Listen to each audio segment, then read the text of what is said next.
Okay, cool, cool. Yeah. Do you have like a intro role or whatever, or no? What do you mean? Oh no. Yeah. When I talked to DarkCon and he had one, I was like surprised. I was like, oh, that's interesting. Yeah. Just, I get it for like if you like are like waiting for like 10 or 15 minutes, but he ran it for like 30 seconds, and I was like, what? Just go live when you're ready to go live, kind of thing. Yeah. But everyone has their own approach to it. Yeah. Maybe I would get more followers if I had an intro instead of just, hey, this is me. Yeah, I know on YouTube it's really helpful to let the stream sit live for a second, while it's listed, and that gets more people to go in. And then when you're live, like people stick around, because people come in based on the fact that people are waiting, and then once they're all there, you tend to stick around once something starts happening. It's a little, I don't know what you would call it, not marketing trick, but but Eh. playing with online expectations, I guess. Yeah, but we both got very small follower counts, so I doubt anybody's actually going to join us in the chat or anything like that. But Yeah, I mean, I have a few people watching right now. I don't know on this particular topic if a whole bunch of people are going to join, but I usually see like around 15 to 16 on politics oh, all right. streams. Yeah, I've supposedly have 100 something subscribers, and very few, if any, show up during any of my streams. But Oh I still yeah. do that. Well, my YouTube is is not really the vast majority of my content, since I stream on Twitch. Oh, So that like, so have you been having success on that? Just yeah, I got affiliate about a month ago, and I haven't gotten my first cash out, but I've started to get like subs and stuff. So it's going well. I'm getting something out of it. hmm. And I have fun with it. I mean, even if I wasn't, no one ever watched. Though I appreciate the people that are watching right now. I'd probably still be fucking doing it. It's fun to me. It's what I enjoy. All right. Um, Hmm. do you want to introduce yourself first, or do you want me to introduce myself first? Either way. Well, you gave me the offer, so I'll introduce myself first. So, hello, my name, or I go by YouTube as the Humane Mind. That is not a descriptor. That is a goal. It's not always accurate. I do lose my temper. I do, but the goal is to balance the emotion and the logic. I have a problem with being overly logical and ignoring emotions and empathy, and the moniker is trying to bridge those two, and that's been my struggle over the past, uh, you know, 6 odd years or however long I've been going under that moniker. Um, Maybe not that long, but it's been at least 5. And so that's my moniker on various social media. Although I am not on Twitter because I got banned. I discussed that in a previous stream. Um, I am uh, I guess to describe my views, I see myself as to the furthest right of the right wing as you can get. Although other people might see me as kind of more centered because I'm libertarian. But my view of libertarian is the most libertarian you can get is the most individualist you can get, which means everybody is an individual. You treat everybody, nobody is a part of a collective. They might belong to a particular group, but that group doesn't define them. They define themselves. And under that sort of system, everybody gets to do whatever they want so long as it isn't interfering with somebody else's ability to do what they want. So that's the general rule set. And when you start following that line of logic, you get to anarcho capitalist. Uh, but a lot of my views do fall along traditional conservative views. So would you self describe as an anarcho capitalist, or you would say that more people would be differently to describe you as it Um, uh, um like both, people outwardly. yeah, both, as best as I can tell, are true. I Okay. espouse anarcho-capitalist ideas. I identify myself, and if anybody talked about political issues, that's where it would come down to. Although, if you're Okay. talking about a particular discussion, like like the recent debate, well, I side with Trump, and you're like, well, how can you do that as an anarcho-capitalist? And it's like, well, because I see him as the candidate that's closer to what I want.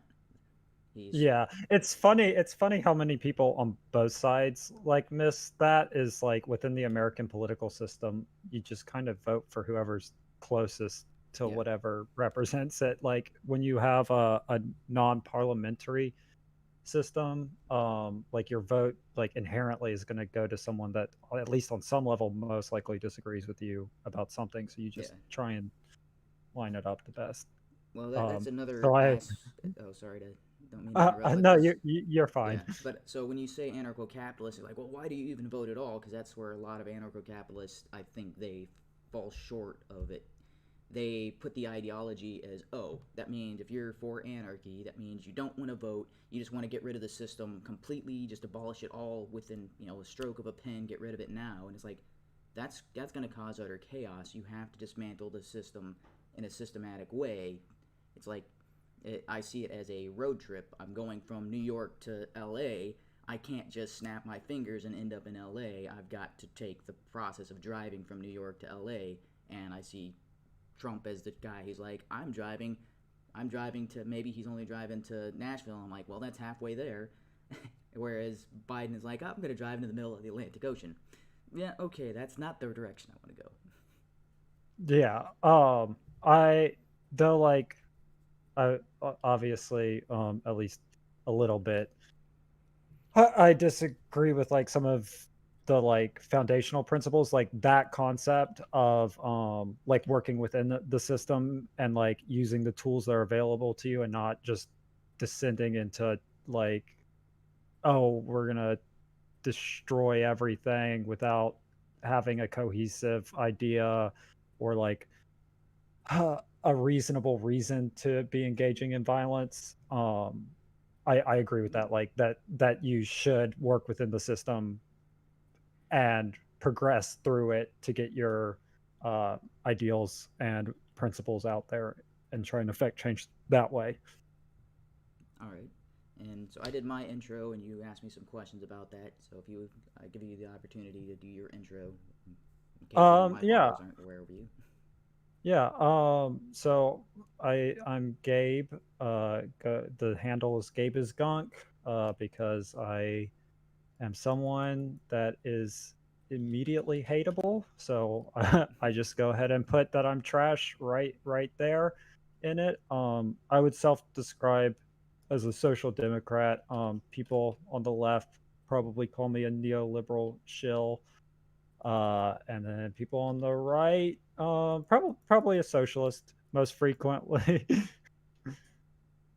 uh, but I would say that I still work within the framework of capitalism, and I would describe myself as center to center left economically, and typically libertarian on the libertarian authoritarian spectrum.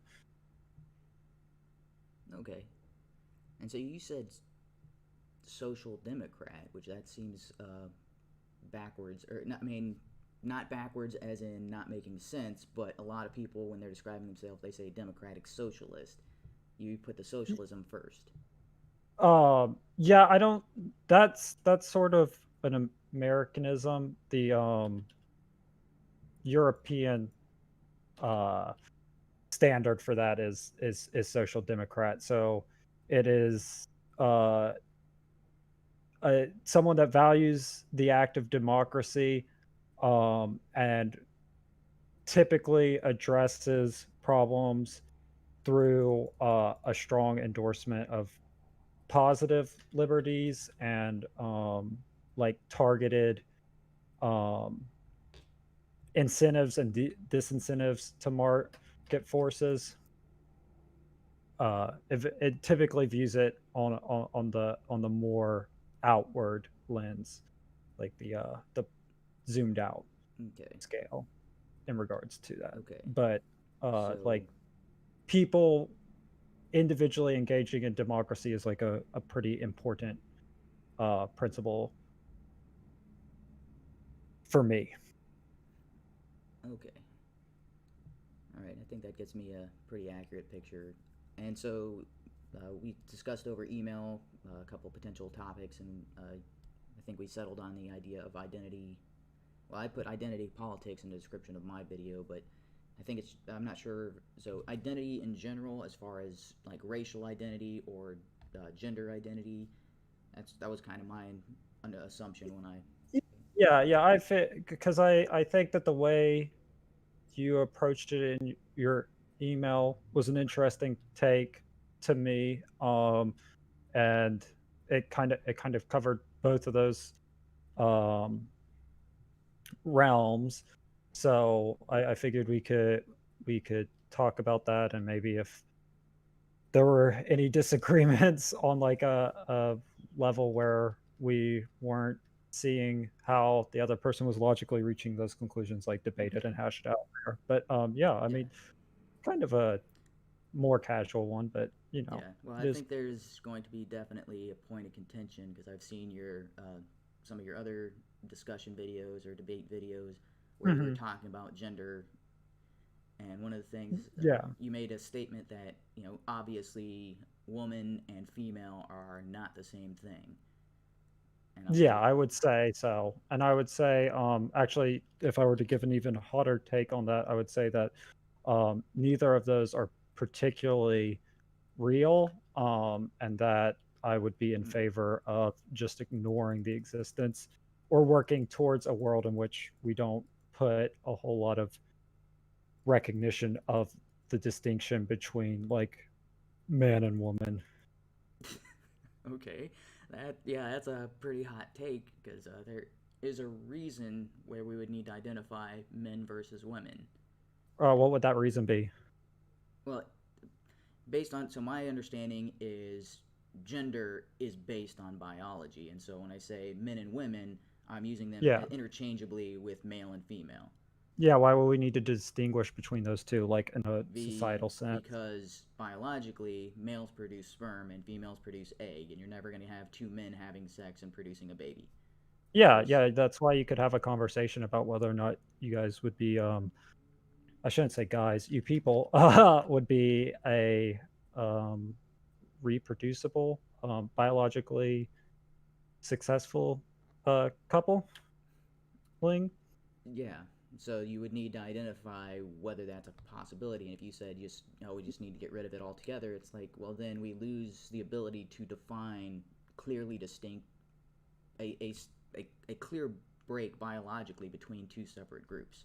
Yeah, but I mean, even if you have those groups, you still have to like discuss whether or not the person's even fertile.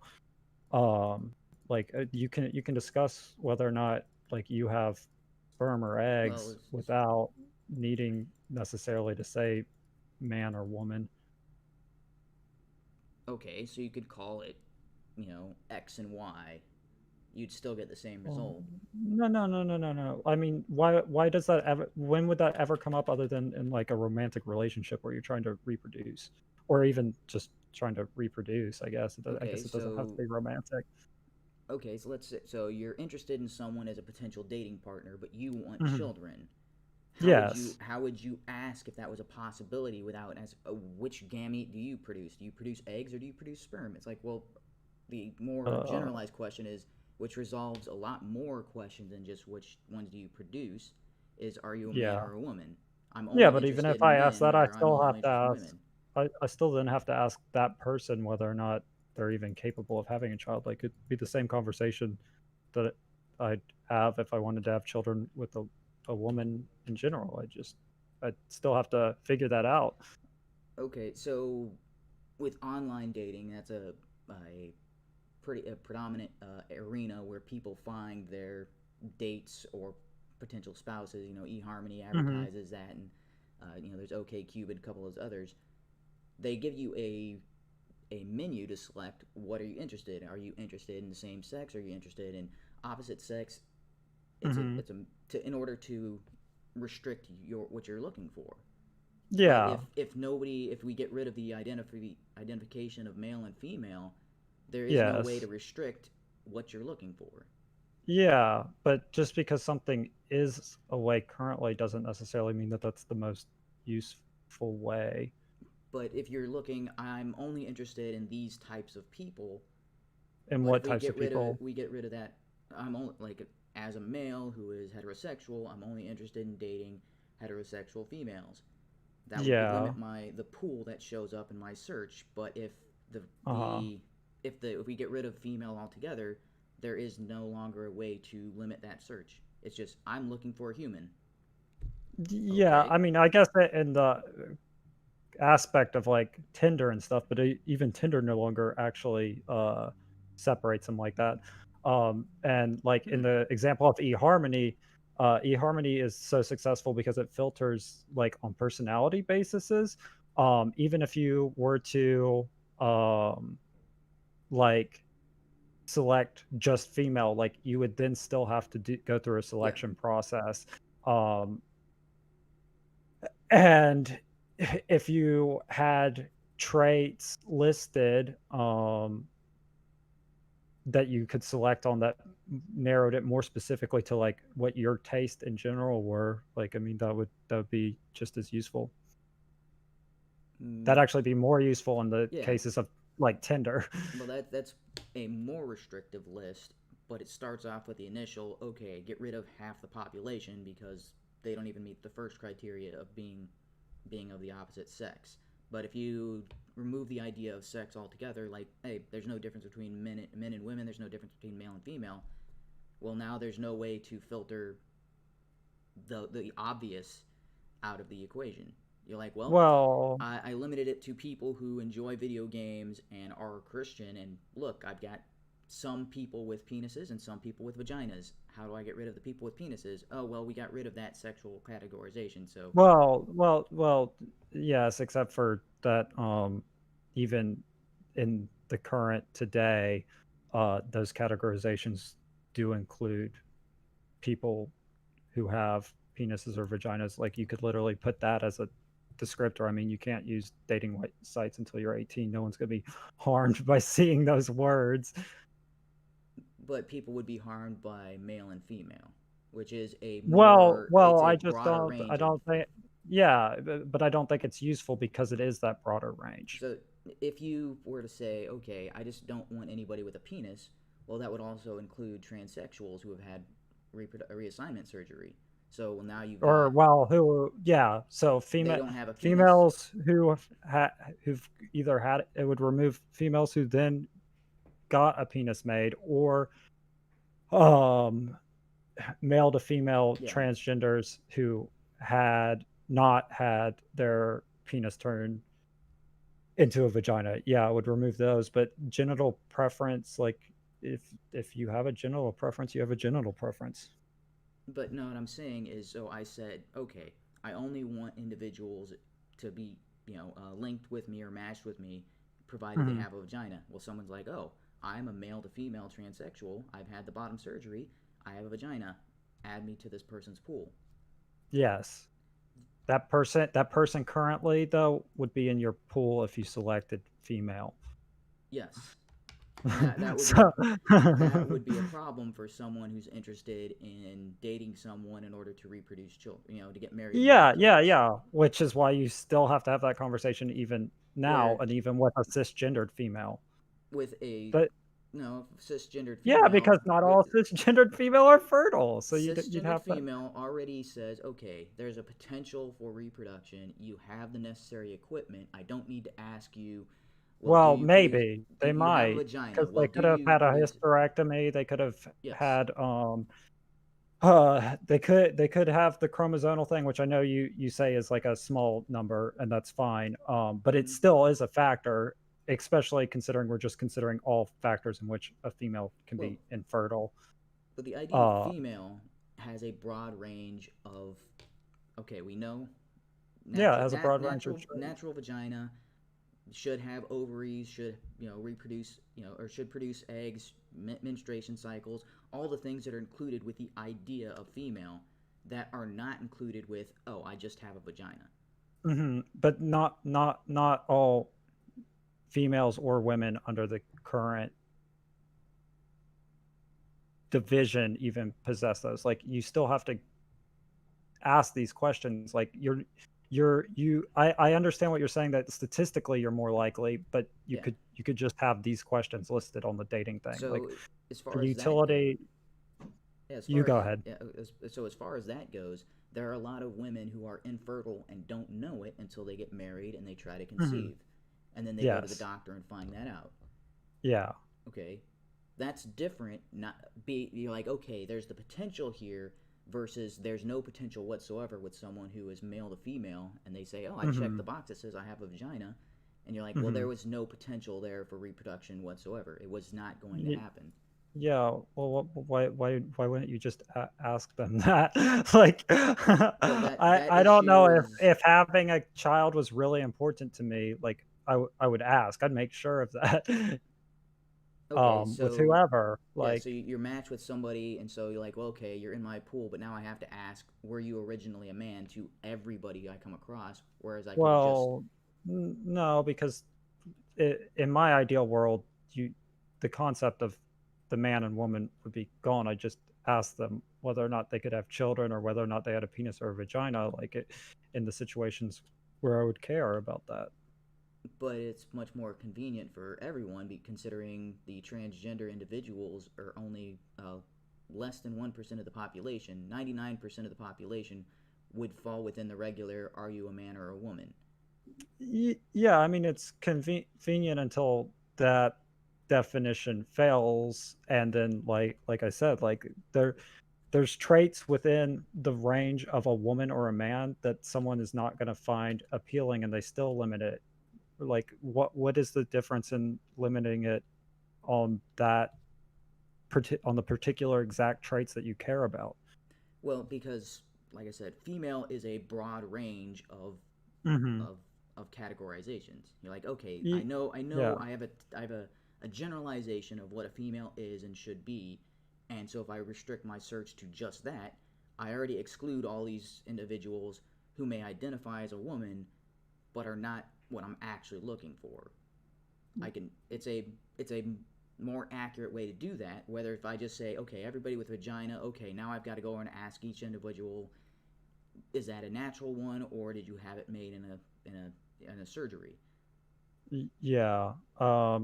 Well, yeah, It I guess that's it becomes something fair I have to from ask everybody that I'm within interested in, as opposed to within your framework of it particularly mattering. Um, well, it matters to a but lot of people, yeah, especially religious people.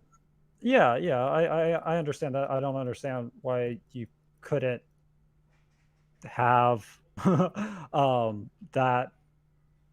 Like it doesn't just have to be a one or two uh selection. Like I mean, you could have all four selections in there.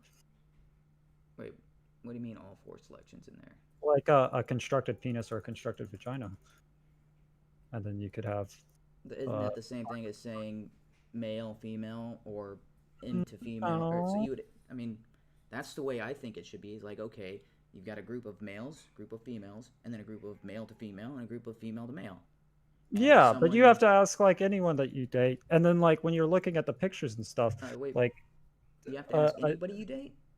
Do you? well, I mean, you have to ask anyone that you date like a variety of questions to determine whether or not you guys are compatible. Yes, Yes. but the So I first, mean that you have to also ask that isn't really like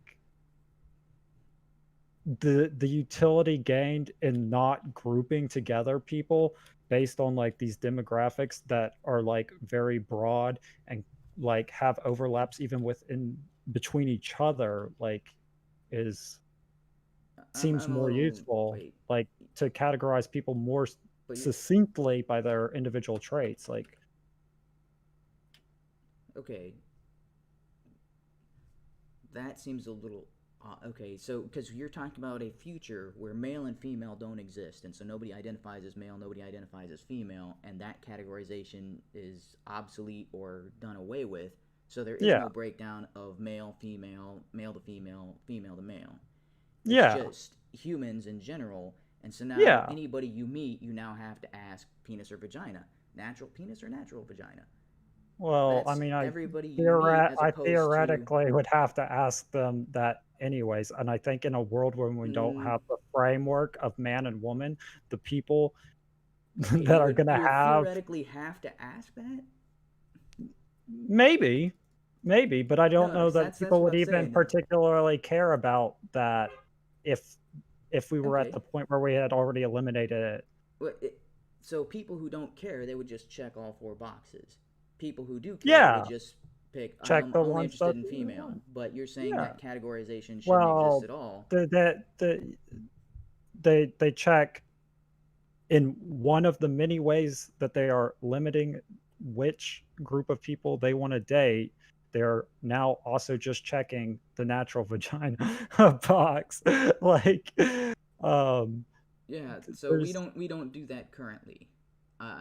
well, I The mean, women I meet, I don't, oh, are natural vagina or surgically. That's not a question that comes up in in most conversation, because it's assumed, okay, you're a woman. yeah, but so It's say someone presented really heavily as what you would define as a woman, like without you knowing their background, you probably wouldn't, you'd probably assume and yeah. still have to potentially have that discussion. Like Mm, the yeah, nope, not what potentially have that discussion, I guess would actually have to have that because discussion. if I met 100 people, Hmm. out of those 100, less than, Yes. if I said, okay, that's a Ye- male, that's a female, that's a male, that's a female, the okay. chances I would get it wrong is 1 out of 100. Oh, okay. Okay.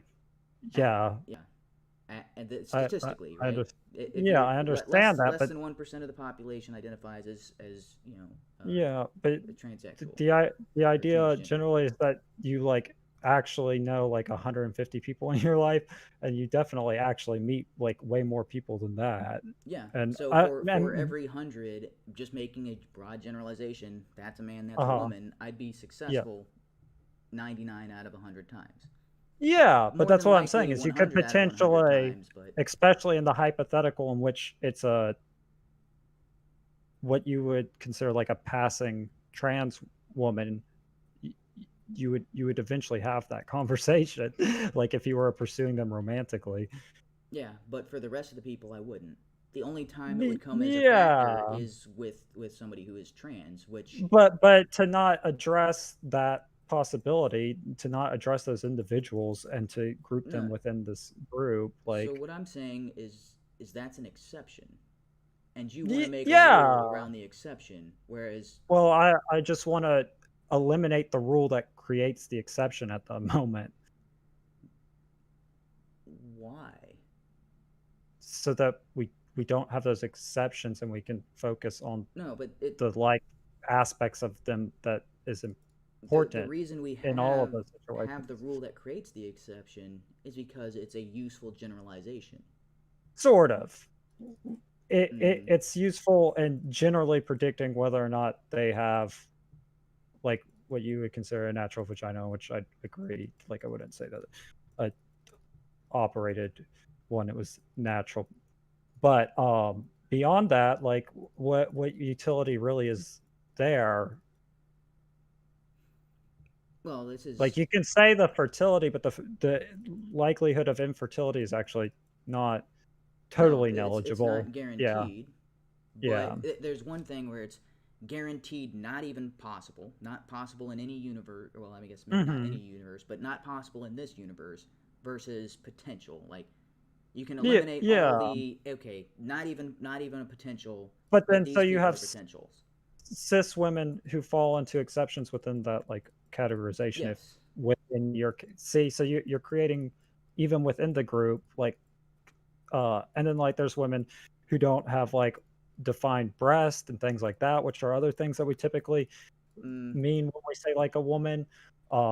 The like okay. curvature of hips and things of that Again, nature. that's a small percentage of the population. Again, A 99. small a small percentage of the population has not like super defined breast. Well, not I mean, it doesn't I have to be guess a I could super only say defined, it. but you I guess I'm speaking anecdotally a little bit, but I uh, just know that there's multiple women that I've met in my life who like I would say like are like uh, with a chest very similar to a male's, like in an that A it's cup is flat. still a cup size. Yeah, but I mean, like, there's times when like it doesn't even distinctly stand out. Like, um, but I mean, it could just be the people that I've met. I don't know what the Mm, breakdown of people of certain breast sizes are, and you could be right. That could just be 1%. But I no, like we're getting into you more said and more because what you exceptions. said they don't have clearly defined breasts, and I'm like an A cup is a clearly Yeah. defined breast that and as far as the population of Oh no, I women. meant like clearly defined and like visible through their clothes. Oh, okay. Yeah, that's what I meant. That's what It's I like meant.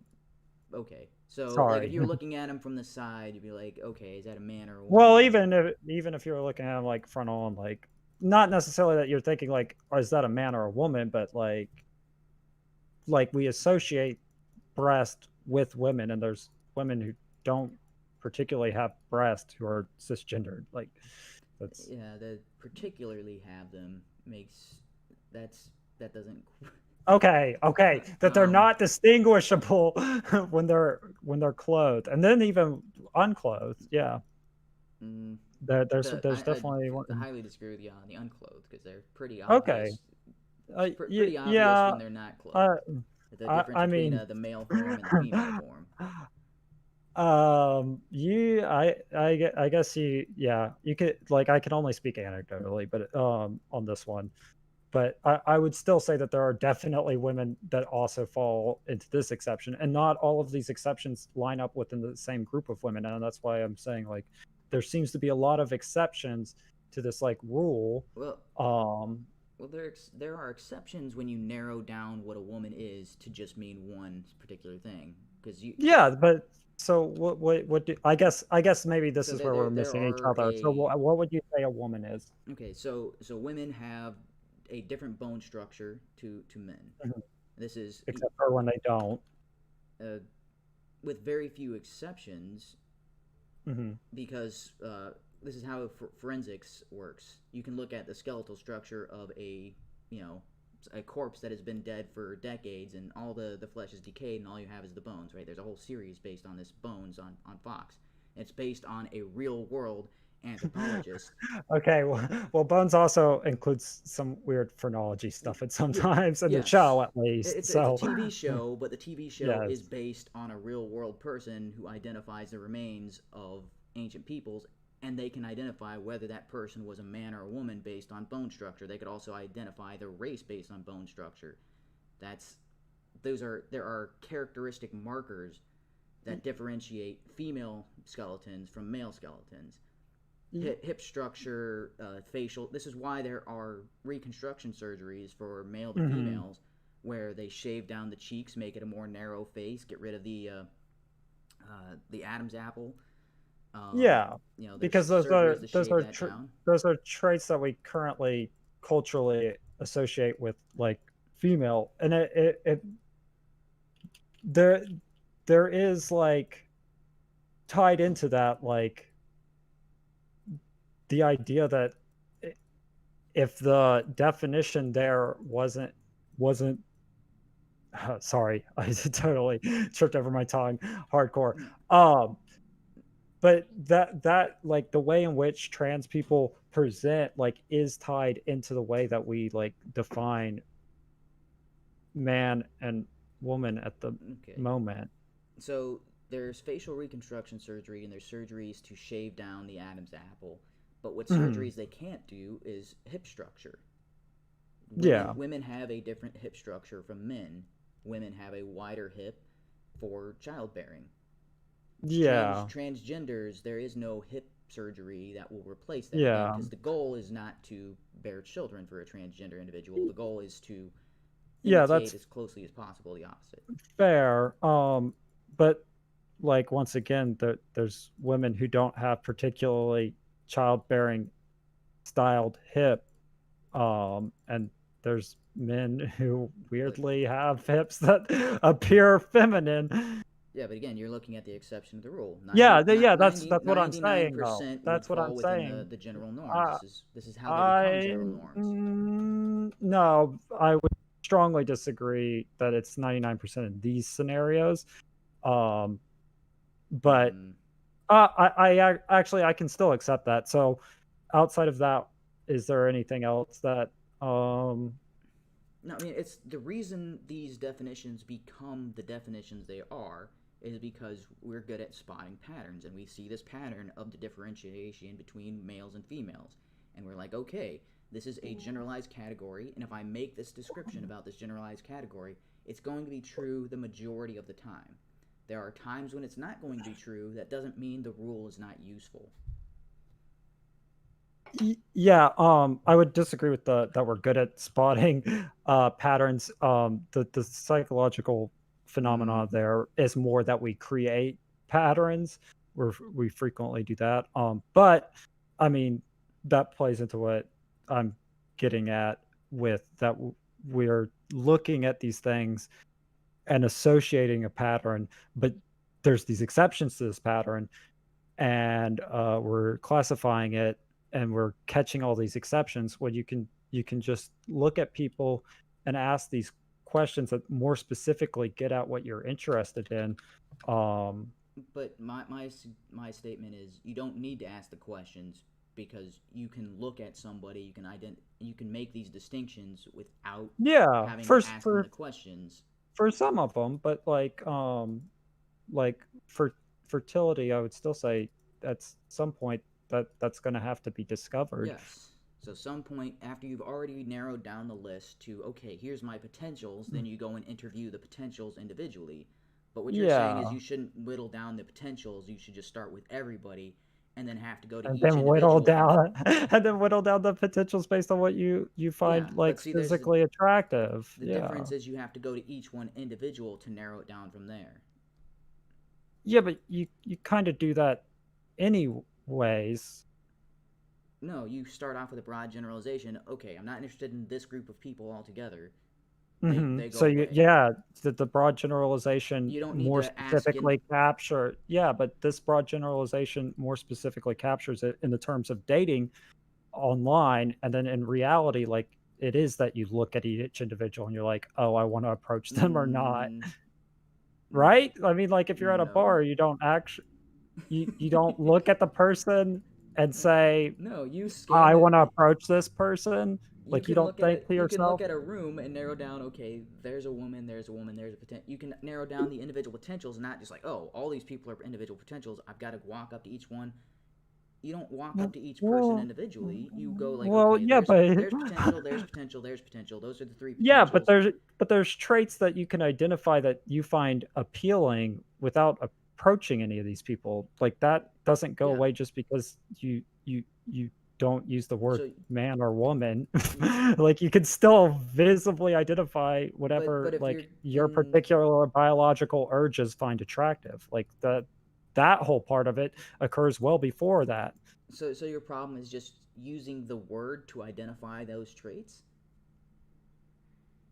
Y- You don't have a problem I'm with used identifying those traits. You have a problem with Yeah, using a no. word to I identify I those traits. I have a problem with using a word to identify a grouping of traits that doesn't even occur all the time within that group. But it does Uh, in a majority of the situations. sure, I would say within how you define woman, um, that it does, but people include things like feminine and things of that nature within their definition, and then once you get into stuff like that, like, you're really getting into more exceptions within the rule, like tomboys Well, I mean, okay, if you're and talking stuff about like that, yeah. feminization, like I don't have the most masculine voice. Yeah. Yeah, but I'm still clearly a man. Yeah, but I mean, there's people that would, like, say, and I'm not saying this to you, I wanna be very clear, but there's people who'd be like soy boy and beta male and stuff like that, and all of that Mm-hmm. implies, like, and I fall in this group too, so don't Yeah. worry. Um, and that implies, like, an inherent, like, less manliness compared to, like, Yes. someone like Conan the Barbarian, But which I think is not necessarily harmful, but it like you've already put someone up against like these other traits when you don't have to, when you could look at them as the individual. Yeah. So I appreciate that looking at them as an individual I know, because as far as I'm concerned, that's what the whole gender dysphoria is. Well, gender dysphoria and also the multi genders. We haven't gotten into that. So Well, yeah, but it, that because I that would is my view on why there's so much involved in gender identity is because they want to be viewed as an individual, and they keep being classified as something other than an individual, right?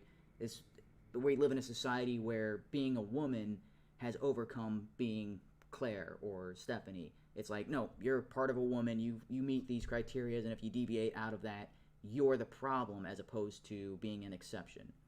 That's and then you have, yeah, oh yeah, see, that's why I think that that grouping isn't like the harm that comes from it does or like outweighs the utility like in the long run, because I obviously understand that this isn't going to go away like immediately. I just think that it's important to like look at, and I once again I'll say that like the way you defined it contains much less exceptions, um but people need to examine that some of the ways that they define these things like contains a lot of exceptions, and that is like uh, it it hinders the way that they interact with people that fall outside of that expectations, and it hinders the way that they view themselves in a lot of ways.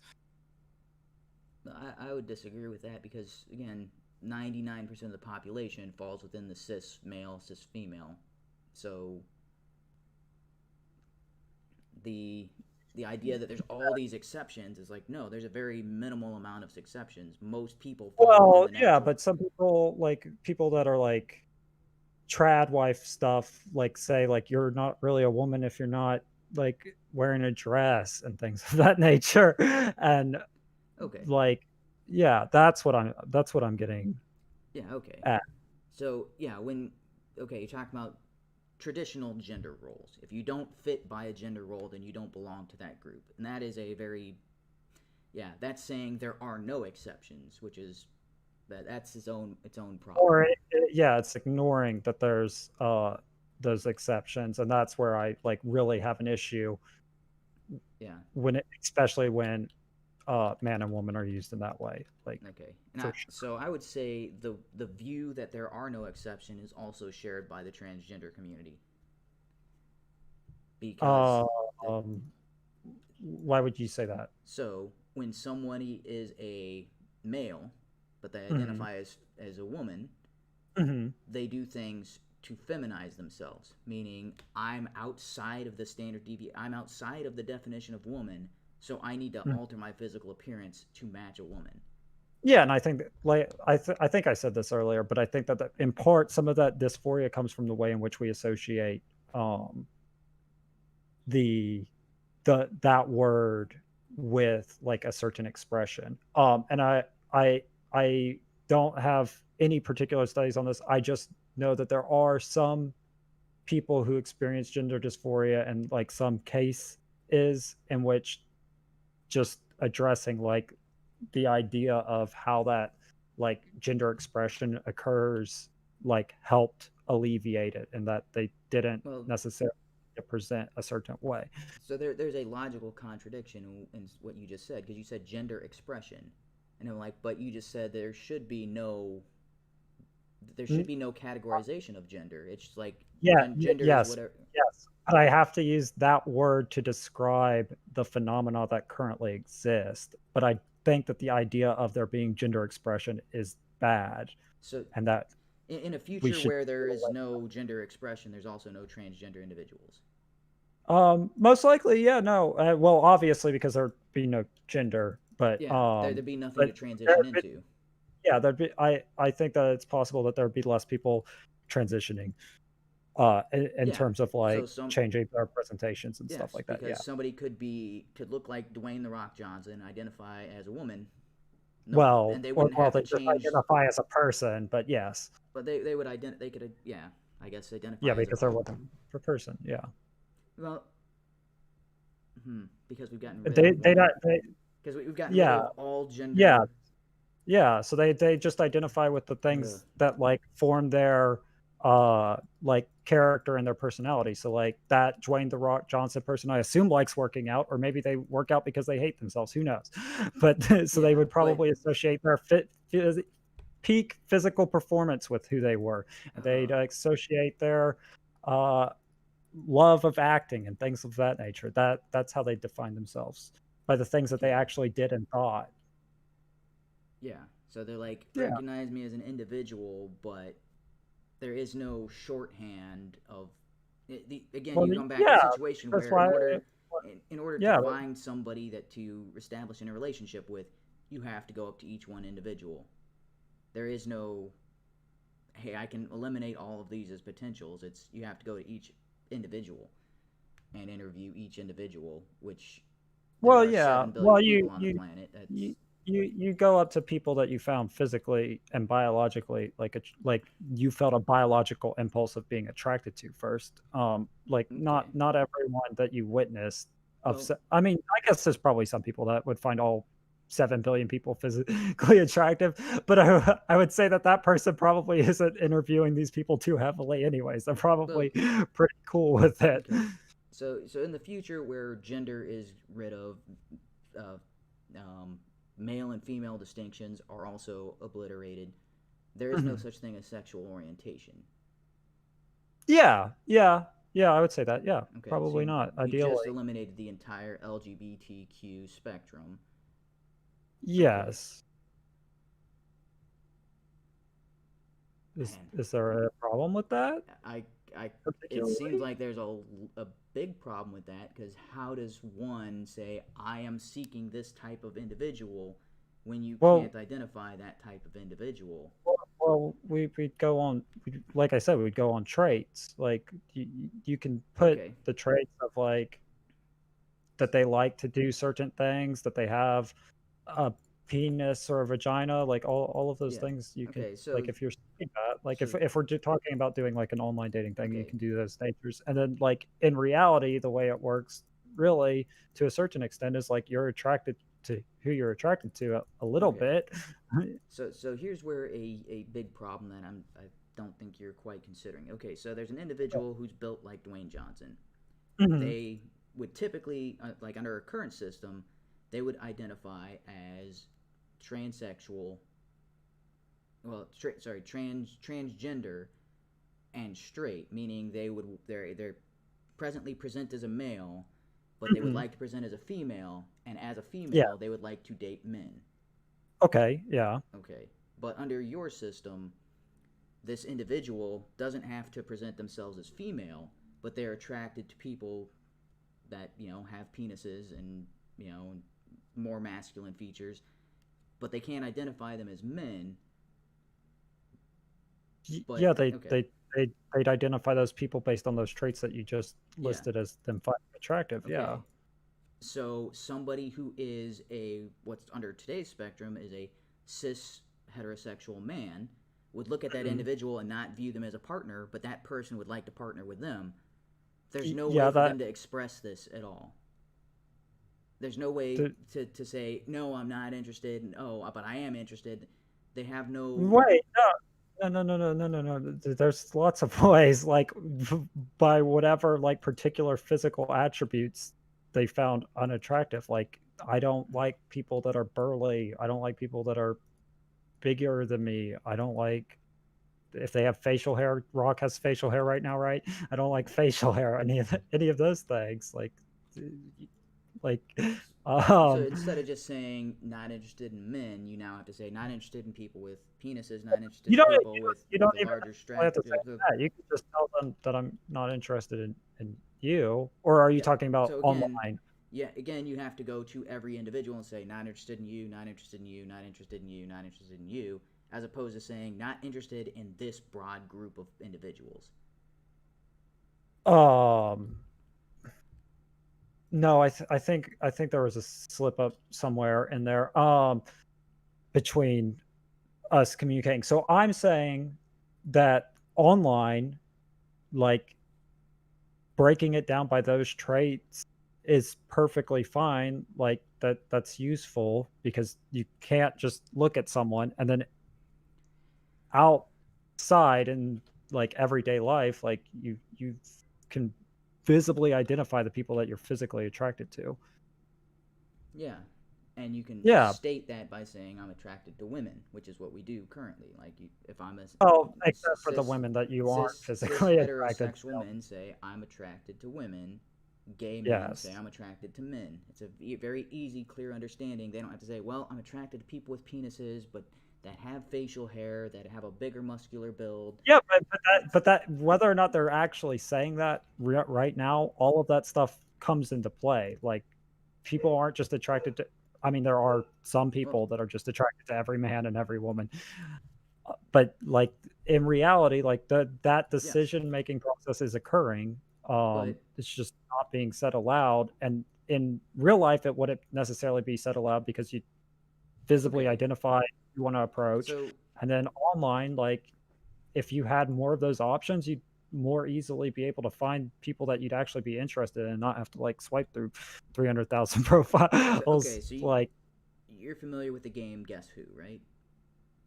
yes, Yeah. So one of the first questions you ask a man or a woman, because that eliminates about half of the characters in the game. So in the yes, future, where you can't identify man or a woman, you now have to identify by physical characteristics.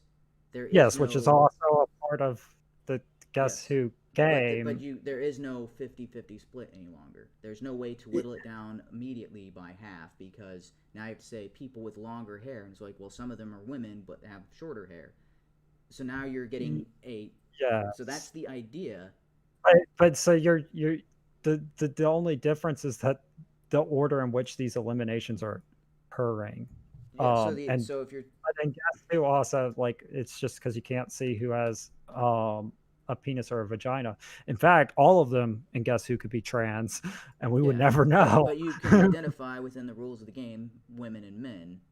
That's why Yes, you which can would now. include, potentially, if all of the people in Guess Who are trans, exceptions to the rule of But that. so the but it is useful because you by saying one statement you've eliminated Yeah. half. Where if you didn't say man or woman and you're just saying people with glasses, people with longer hair, you're not eliminating half. You're eliminating like 10% or 5% or 50, maybe 25%. But the male and female distinction is half. Yeah, Or but you still at some point eliminate these, like, bit by bit, yeah, but um that requires more questions. yeah.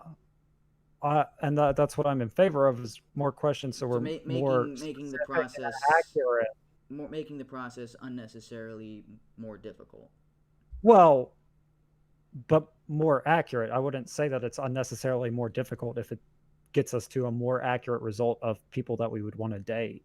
Yeah, but the reason we do this is because it is shorthand. We like to operate why do more And than is necessary. in shorthand, yeah, It's but you're going like to be less accurate, but the thing yeah, about and it, yeah. that inaccuracy and sometimes is what I find to be a problem.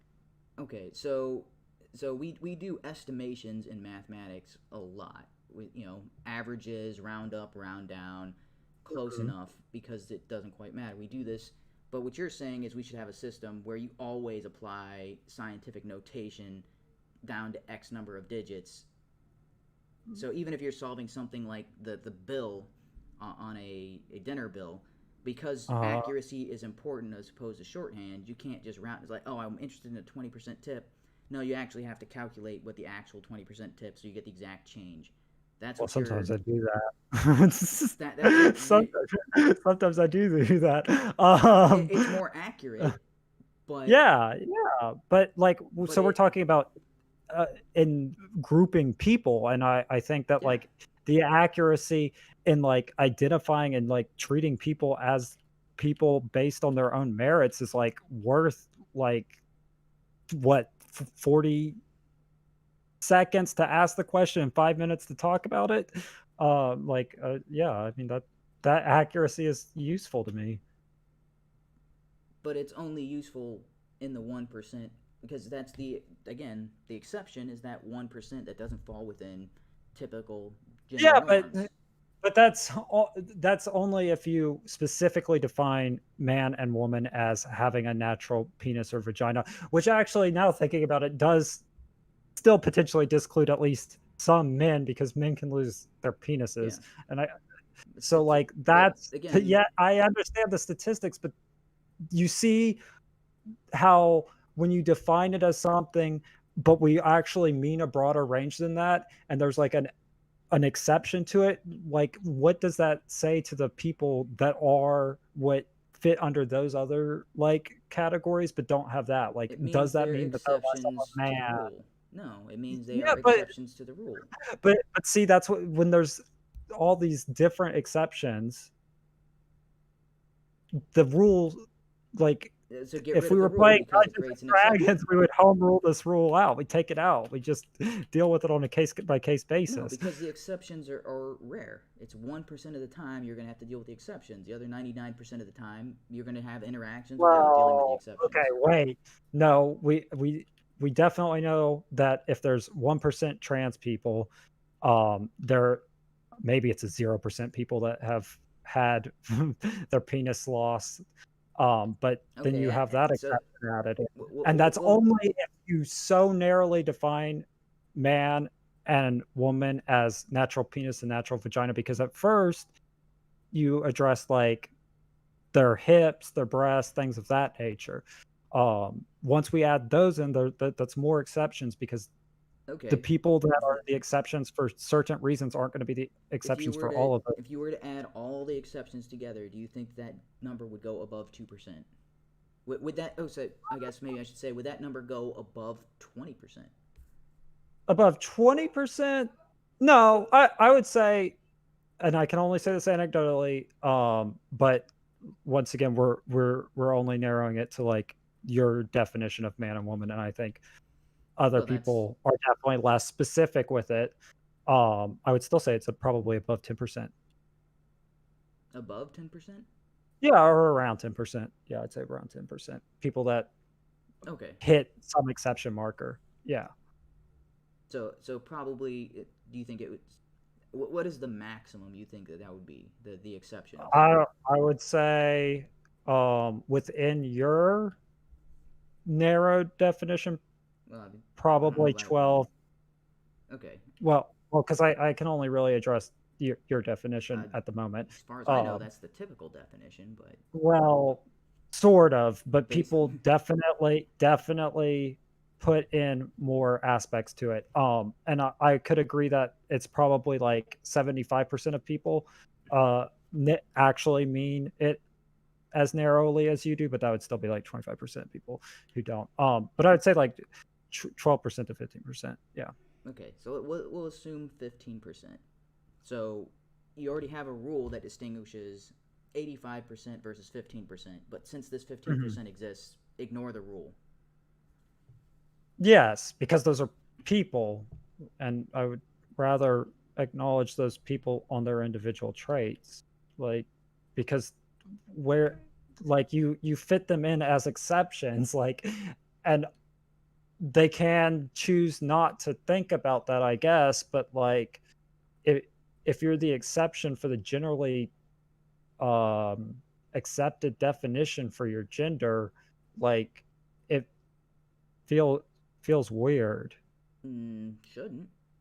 Okay, so I It am should five. it I am shouldn't. so going. So me personally, I'm 5'4", and I Mhm. have a higher pitch than normal for a man. Those are Yeah. exceptions to the rule. So I should feel ostracized and say, get rid of the whole men and women. Just get rid of that Well, entire not that you should classification feel because I ostracized. feel ostracized because my voice is higher than what people would normally assume for a man, and my height is lower than the is a 2 standard deviations lower than the average height for a man in the United States. Yeah, if people were bullying you about the fact that you weren't a man, fuck it. Yeah, get rid of that word. Get rid of the word as opposed to just change my opinion. I'm like, oh, I'm an exception in those areas. Okay, but men and women still serve the Yeah, categorization but then serve a purpose. other people, you still have to take into account the way that other people are interacting with you on it, and I like that's But also a factor. generalizations are useful, because you're but you're saying uh, since not in generalizations create regards to exceptions, we individuals. shouldn't. No, generalizing about an individual can cause lots of problems. You can perceive them and stereotype them in a whole lot of ways. Yes, and then it's up to them to Yeah, break but that that preconception. yeah, so you've already put a weight against them Yeah, if you've put a stereotype on them. So that's a way that a generalization in regards to individual humans is not particularly useful no, because that is extremely it useful. doesn't no, because it's assigning merit and value and a like degree of respectability to a person um in a stereotypical sense without looking at that person as an individual. Okay, so I think the difference here is making a generalization about someone and then looking for opportunities for them to disprove that generalization versus making a generalization about someone and ignoring any any contradictory evidence. Yeah, yeah, and I'd agree with that statement, but I think that the generalization allows that second So, thing to potentially okay, happen. because one of those is prejudice and one of those is biased. Everybody is biased. You can't get rid of bias. But Yes. prejudice Well, is the that's why I said like I'd still be fine with like having questions like natural penis, natural vagina, and like constructed and all that. Like that, but like you have a you problem have with saying preferences. man and woman versus Yes, because because once again, I think that you should be more narrow and more specific in like in regards to dating and like just in defining individuals. You should define individuals on the basis of their individuality. yeah, except for when you're talking about broad categorizations. And so you're saying we shouldn't have Well, broad sure. categorizations when it comes to people. So, Yeah. okay.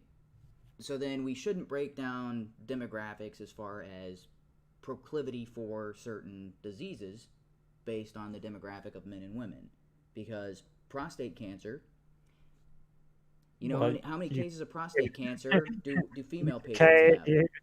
yeah, you break down that proclivity by whether or not they have a Well, prostate, yeah, in medical journals or their it's chromosomal makeup, or their in testosterone, estrogen levels, which yeah. there's So scenarios where so people have thyroid deficiencies and things like that, where they yeah. experience some hormonal imbalances that are more akin to the other So gender. when somebody goes into the doctor's office, Mhm. the doctor, the one of the first one of the when they're trying to identify what's wrong with them, if they are talking to a female patient, they don't generally leave prostate cancer as one of the potentials for the, like, oh, they come in with symptoms and like, well, prostate cancer is still on the list. It's no, they look at females and like, yeah, prostate cancer, we can rule. They don't, that doesn't even cross their mind because, okay, they focus on symptoms related to females as opposed to symptoms related to males. Or sorry, conditions possible within females versus conditions possible within males, as far as what could be causing it. Now I mean, there's episodes of House, where it's like, well, we ruled out testicular cancer because the patient was a female. Oh, turns out they were hermaphrodite and they had internal testes that were causing the problem, and they go in and do the surgery. Yeah. That's again an exception, but in general Yeah. practice for most hospitals, with the exception that the reason they make an episode about it is because it's a rare condition, and it's like, oh, that's interesting and fascinating. If this was a common practice, it wouldn't be Sure. interesting and fascinating. But Um, for general Also practitioners, within house, though, they diagnose for the one that sometimes has less, like when it's between like a deadly disease and one that they're not showing any symptoms for, he'll diagnose for the one that they're not showing any symptoms for because they're going to just die the other way. Like House has a lot of weird examples of yeah, diagnosing the practices. the episodes are But based on I actual medical. I think based on like the symptoms and stuff, they run certain tests. Well, they don't run a test on for prostate cancer for female Yeah, patients, yeah, but I mean, you can but still figure out whether or not they have a prostate. You can ask them that. so they have to ask the question rather than just saying, yeah, they're a female and that's not even a concern. So you're saying Y- they shouldn't make that generalization and they should just Well, they automatically assume, I can't make any Well, generalizations about this individual. I should ask them or whether they or have a prostate or not. or they could make the generalization based on like that they have a penis, that they probably have a prostate. Except for when they're male or female to male, transsexual. Yeah, yeah. So that then in that 1% chance where that happens,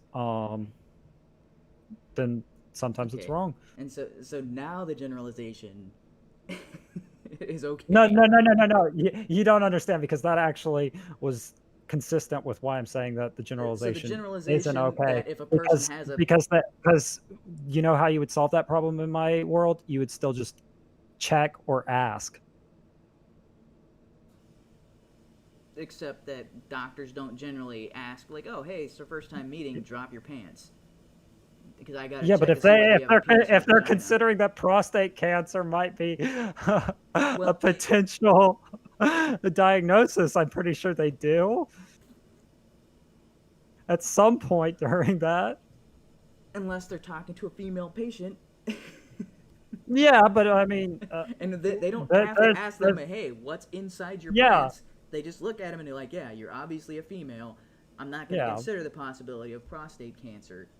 but it's also possible that they have to do like some other gynecological thing, like For a I don't general know. practitioner, Well, I don't know in what situation prostate symptoms would be showing up in a female that like then isn't also related to their okay, okay. either A intestinal. more obvious example: testicular cancer.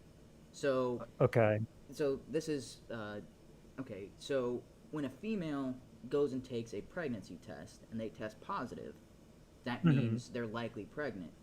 If a man were to urinate on a pregnancy test and it tests positive, that doesn't mean he's pregnant. That is the same hormone that's there is a possible sign of testicular cancer. Yeah, and So, then in doctor, and both of those cases, they do follow-up checkups. yes. So, an individual goes into a doctor's office, they've got a positive pregnancy test. Does he Mhm. automatically assume testicular cancer, or does he usually assume pregnant woman? Well, I think the person that presents the test knows whether they think that it's likely they something is horribly wrong or that they're pregnant. Well,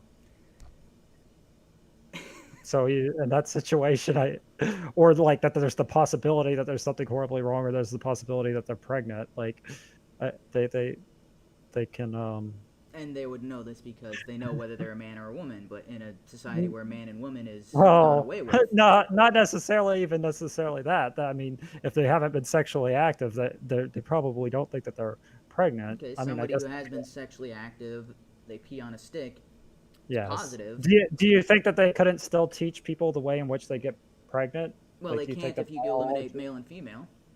No, you still say that a spermatozoa meeting a zygote. Like, why would you need male or female to do that? You like the whole biological process Okay, of that so has then we've very just little of that. okay. So instead of saying male and female, we now have sperm producers, egg producers. Hmm.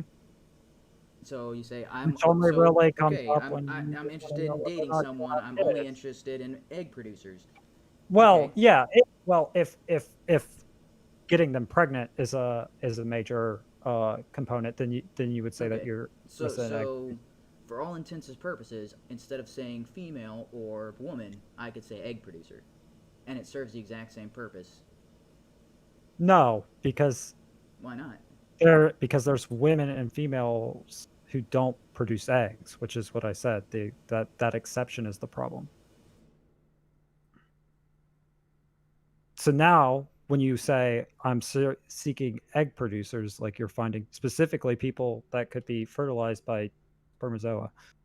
Okay, and so women who don't know they're infertile, they they Yeah, should. Oh, I don't know if I have eggs, and so then they just don't say yes to the egg producer or not. yeah, yeah. Okay, They could say don't know okay.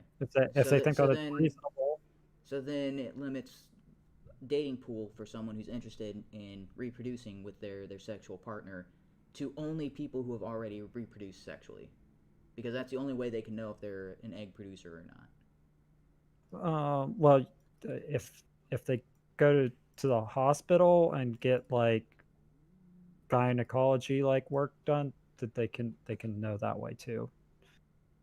Okay, so maybe instead of that, I should say people who have periods, because if you have a period, that means you are producing eggs, or at least. Yeah, but I don't like dating girls that have periods. I like it when they have an IUD and don't have periods. I actually prefer that. So I would definitely check Okay, so then no you can't periods you on my can't. box. Okay, so then you can't say people who have periods either. So there's Well, you no. could like if you wanna date people that have Okay, periods, then you check. But I don't know why you'd want to do that. so the Unless you idea wanted I'm to have a trying to get kid. I across guess if I is guess if you wanted to have a kid, you'd want to check that. someone capable of producing offspring with me, Mhm. but I can't say male or female. I can't say man seeking woman. Yeah, That the you idea I'm because trying to get across is man you're seeking seeking a woman, you're what you're seeking is a fertile woman, but I can't say and fertile woman. So I've got to count. yeah, Okay, because so you'd be seeking someone that is an egg producer capable of having children. but they don't. How do they know if they're an egg producer capable of having children? Well, if they don't know, then they put "don't know," but there's lots of ways that they could know, either that they've already had a kid, that they go to the hospital and get their checkups, like, ideally people should do. Mm, I don't know if you're familiar. So gynecologists often look at women whenever they start their period. They don't Mhm. check to see whether they are capable of producing children because it's assumed, unless they find some kind of medical concern, that they are a Yeah. natural woman and then they can have children naturally because most Yeah. people fall I within that group. I guess that some doctors do that practice. I would say that that's actually a bad practice because that sometimes Bad leads to practice. women thinking well, yeah, because I think that sometimes that leads to women thinking that they can have kids until their 20s, and then they're trying to have a kid, and then they get really upset over the fact that they thought that they could have a kid for all these years and had dreamed about it, um, and then find out that they aren't able to. Like, if Ex- they knew and maybe there is an argument that knowing whether or not you're fertile earlier on is not a good idea, but I think okay, that having the so option of knowing it. so that you do understand that the test to see if someone is fertile or infertile is very. It's not just a hey, just to take a blood sample. There are numerous factors that could lead to somebody being incapable of being fertile. They could Mhm. their eggs could be fertilized, but then they don't stick to the uterus wall. That Yeah. could cause infertility. So Yeah. how But is I a mean, doctor someone supposed to so examine so that to see, oh well, the lining of your uterine wall is not sufficient to accept a fertilized egg, so that's something they would have to test on everybody. They would have to fertilize an egg and then see if it sticks to the uterian. That doesn't sound correct, but I think that is the walls of the uterus, in order to test this out, or perform some kind of examination of the uterus to see if it is sufficient. yeah. What's the issue of testing for it if you want it tested for? No, if you want it tested for, it's different. What you're suggesting is Uh-huh. that everybody has to be tested for it because it's no longer you can't assume that somebody, because they're having a Well, natural well, period, is capable of having children. You have to assume that they're not capable of having children and then prove that they are capable of having children. yeah, It's I mean, if backwards. and what is the problem with that? What's the problem for testing and confirming that? Because you it's backwards because it's assuming infertility and No, proving no, no, no, fertility. no. I understand that it's like a it the like it's more deductive and not inductive. Um, but But I don't understand what the so problem with so what you're gonna testing have for it is you're is. gonna so I don't know what the actual percentage is, so we'll just substitute generalization. Let's say 80% of naturally born women or females Mm, are capable of producing offspring by natural means, without in vitro fertilization and things like that. So just natural sex, 80% of women are capable of reproducing in that manner. So 20% aren't. In this hypothetical, I Okay. don't know what the exact percentages are. I don't think it's worth it to look it up because it's for the sake of argument, more women are capable of natural reproduction than are not. Otherwise, we'd have very large problems with reproduction or with generations in general. I very doubt the uh, agricultural farmer is like, well, I've got a if it's 50-50 chance of being pregnant or not, how do you have future generations of stupid farmers? Yet stupid farmers Uh, reproduce without having any kind of problem, so it must be more common that women can naturally reproduce than not. That's right. yeah. Oh, I guess they do. They do kind of check. Like if you get a Pap smear, Yeah, that that eliminates like a lot of the But yeah, like I mean, if you're but really concerned about having kids, like you're gonna want to figure that out. like the full procedure, right? To check everything because in order to have Yeah, a child, yeah. everything Like if has you're to be super, working correctly, and so in yeah, order to test for that, you and that's usually what happens when people are having trouble getting yes, pregnant. They when they're really want having kids. trouble. For most women, they're not having trouble. For most women, they're trying not to get pregnant. This is Oh this yeah, okay, okay, is what yeah, you yeah. just said That's with IUDs and with condom and birth control and all this sort of stuff. Is yeah, yeah. But naturally that you're more likely to get pregnant than not, so they take precautions to not get pregnant. yeah, yeah. And like so Okay, then the people that so want to have kids, like looking to potentially have kids, like those people are probably gonna so what you're look suggesting into that. is rather than assuming Yeah. Um. if the reason you take it was like, But well, if the goal or the main purpose for it was hormone balancing, we would call them hormone balancers, not birth control. yeah, yeah, but I so like if you're worried that you might get pregnant, you would get on birth control, which Yeah, but why would you be worried if you might get pregnant if we just assume you can't get pregnant until you have a doctor examine your entire reproductive system and prove that you can become pregnant? Because that's well what you because suggested earlier. because it's a possibility that but in the scenario where you're dating Yeah, someone and they're well, asking whether or not yeah. you're capable of having children, you don't know. Like that's the accurate answer. Well, in the scenario called reality, where it's more likely they can than they can't. Yeah, but you don't know. Yeah. Like that's the reality is that you don't actually know. So currently we assume they can, and we Hmm. act as if they can. But under what you were Yeah. suggesting is we should assume they can't unless proven otherwise. No, I'm just saying that you should not assume one way or the other. Should not assume one way or the other. Yeah. You should And so figure again, out you'd have to and you make test to this see whether and you it's one way or the other. yeah. What but what's the problem with testing one way or the other? Because again, it's an inspection of the entire reproductive cycle. Yeah, which you would most likely do if you were interested in having children, and if you were interested in No, not no, having not interested in children. having children because the what we're trying to figure out here is whether you're capable of having children. Not interested in having them. No, no, no, no. If you're interested in having children, then you're going to put either that you don't know whether or not you're capable of having children, or you're going to know whether or not. If you're interested in not having children, you take birth control.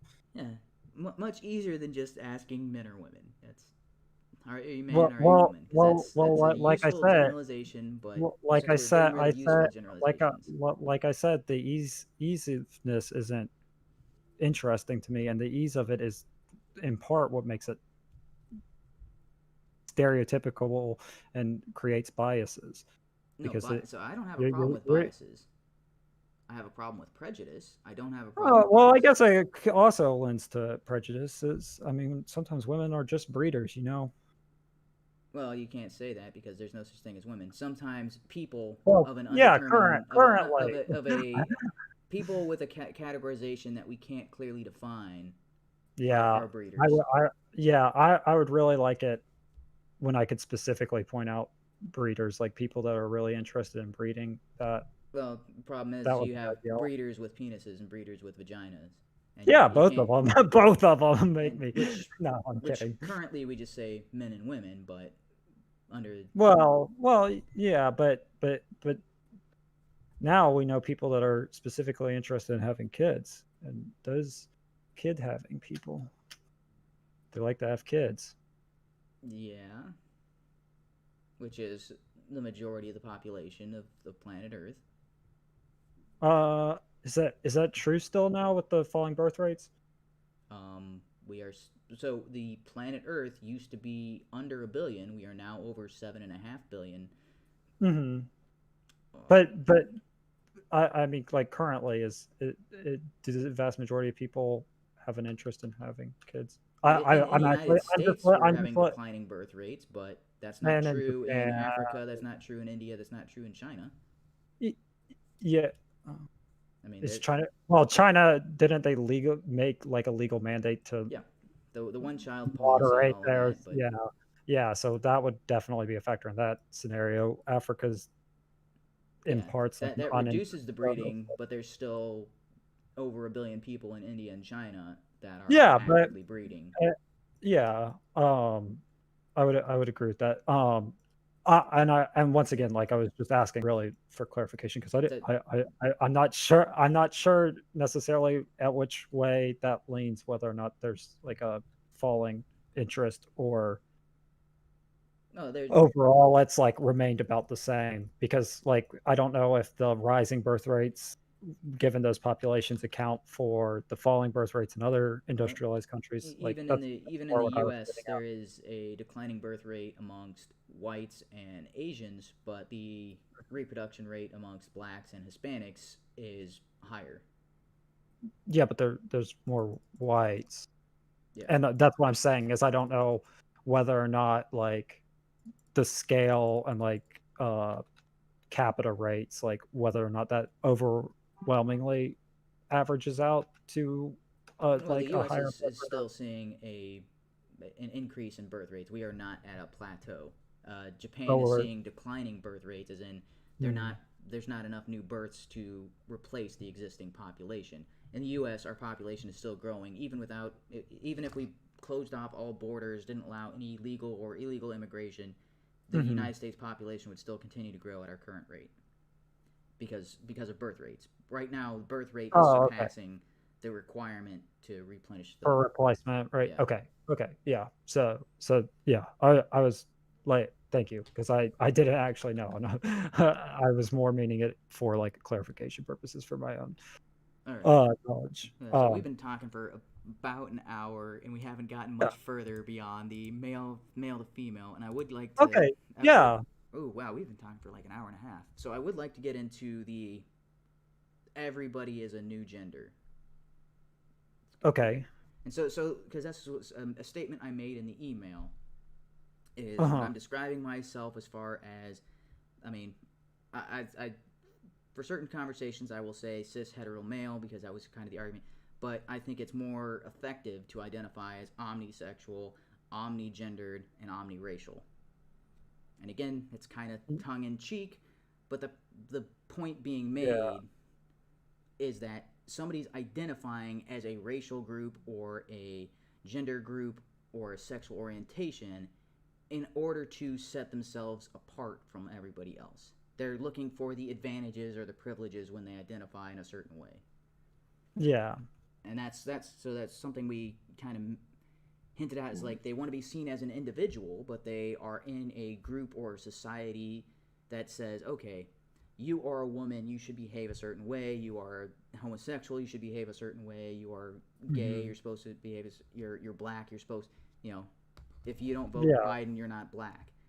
Well, when Uh somebody huh. is told these things and they're like, well, I am black, but I don't like Joe Biden and I would want to vote George Jurgensen.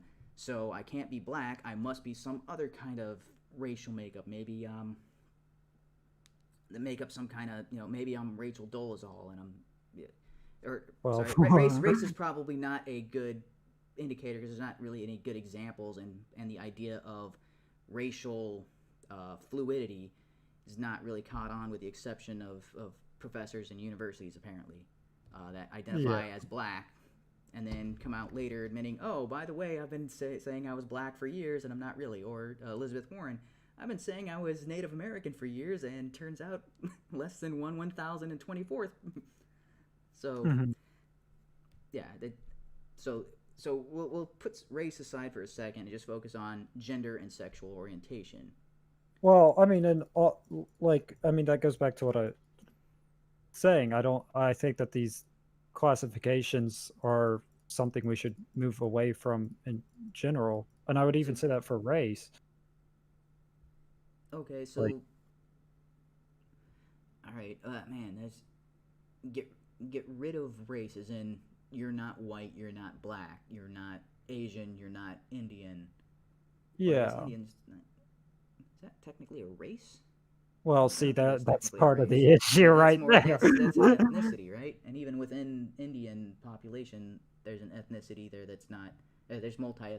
I'm thinking of Yeah, and like sorry, Hispanic, the country mestizo, of and white India, not Hispanic and stuff like that. yeah. Like, I mean, there's a lot of like, and that, and like, especially in race, like even more clearly than gender, I think that there's examples of um So uh race is not a useful yeah, I don't think the race categorization. is, well, I don't think that it's Okay, so then Black helpful. lives don't matter Um because Black lives don't exist. It's a useless categorization to say black. yeah, yeah, but in that case, Sorry, that's so kind in of a but in that case in which we got rid of it, there wouldn't be that bias based on their okay. color. Wouldn't be the bias based on that color. Yeah. Okay, so when you're looking at crime statistics, individuals with black Mhm. skin Yeah, are why would you committing. do that? Why would you look at their color of their skin when Okay, looking at so crime so statistics? okay, Why wouldn't you the, look at the regions that they came from and like their economic background? What does skin be color have to do with okay. their Because liking to so commit this is crimes? okay. So I guess we will move into race and we'll ignore gender because all right. I think we talked too much. Okay, so moving on to race. So the reason skin color comes into play here is because of victim Hmm. reports. Your car gets stolen. They ask you to identify the individual that stole your car. So let's say not stolen but hijacked, right? So somebody comes up with a gun, knocks on your window, you know, says, "Get out of the car. I'm taking your car." The cops come and Yeah. say, "What would describe the person who took your car so that way we can find them." Well, Hmm. the person has black skin, but you can't say black. Yeah, So but when you the say person black was skin, a what do you mean? Do you mean charcoal black? Do you mean like Ariana Grande color? What, like, see, like, and then doesn't if it's matter. like It's dark, and if it's dark, yeah, because no, it does matter black as because you're opposed to it's you're grouping, you're once again creating a generalization that includes like all these okay. exceptions, like. Yeah, so not white, not Hispanic.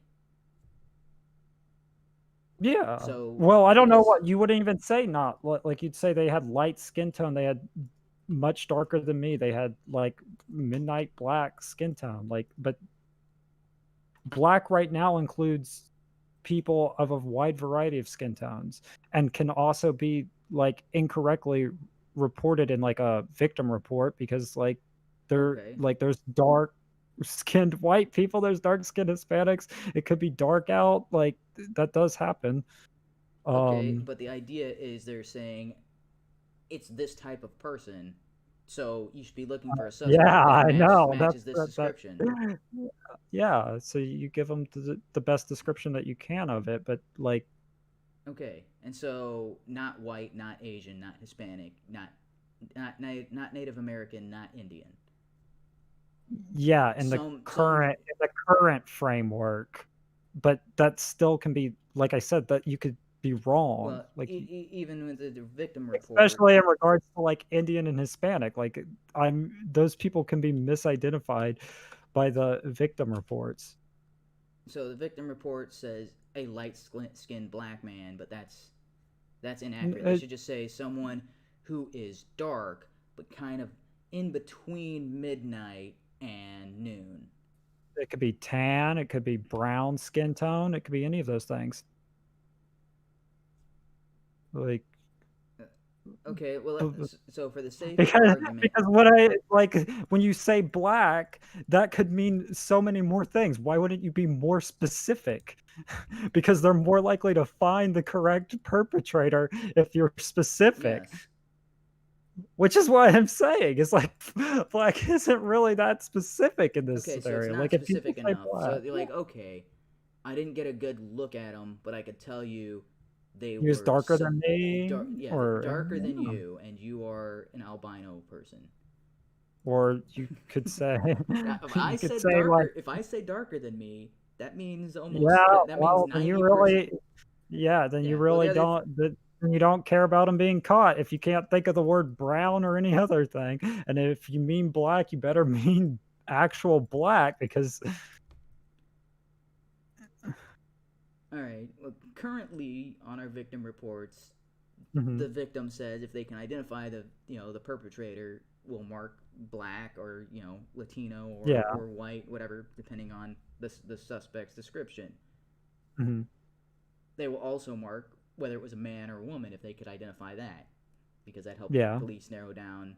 So we shouldn't have either of those categorizations, and instead there should be, okay, Well, on this yeah, on because the so it should be a color chart, right? yeah, you The could have a skin color chart. color. You could it could be Yeah, like the Family Guy on the meme. victim report, there's a color chart. Like on this scale, where did this person's fall?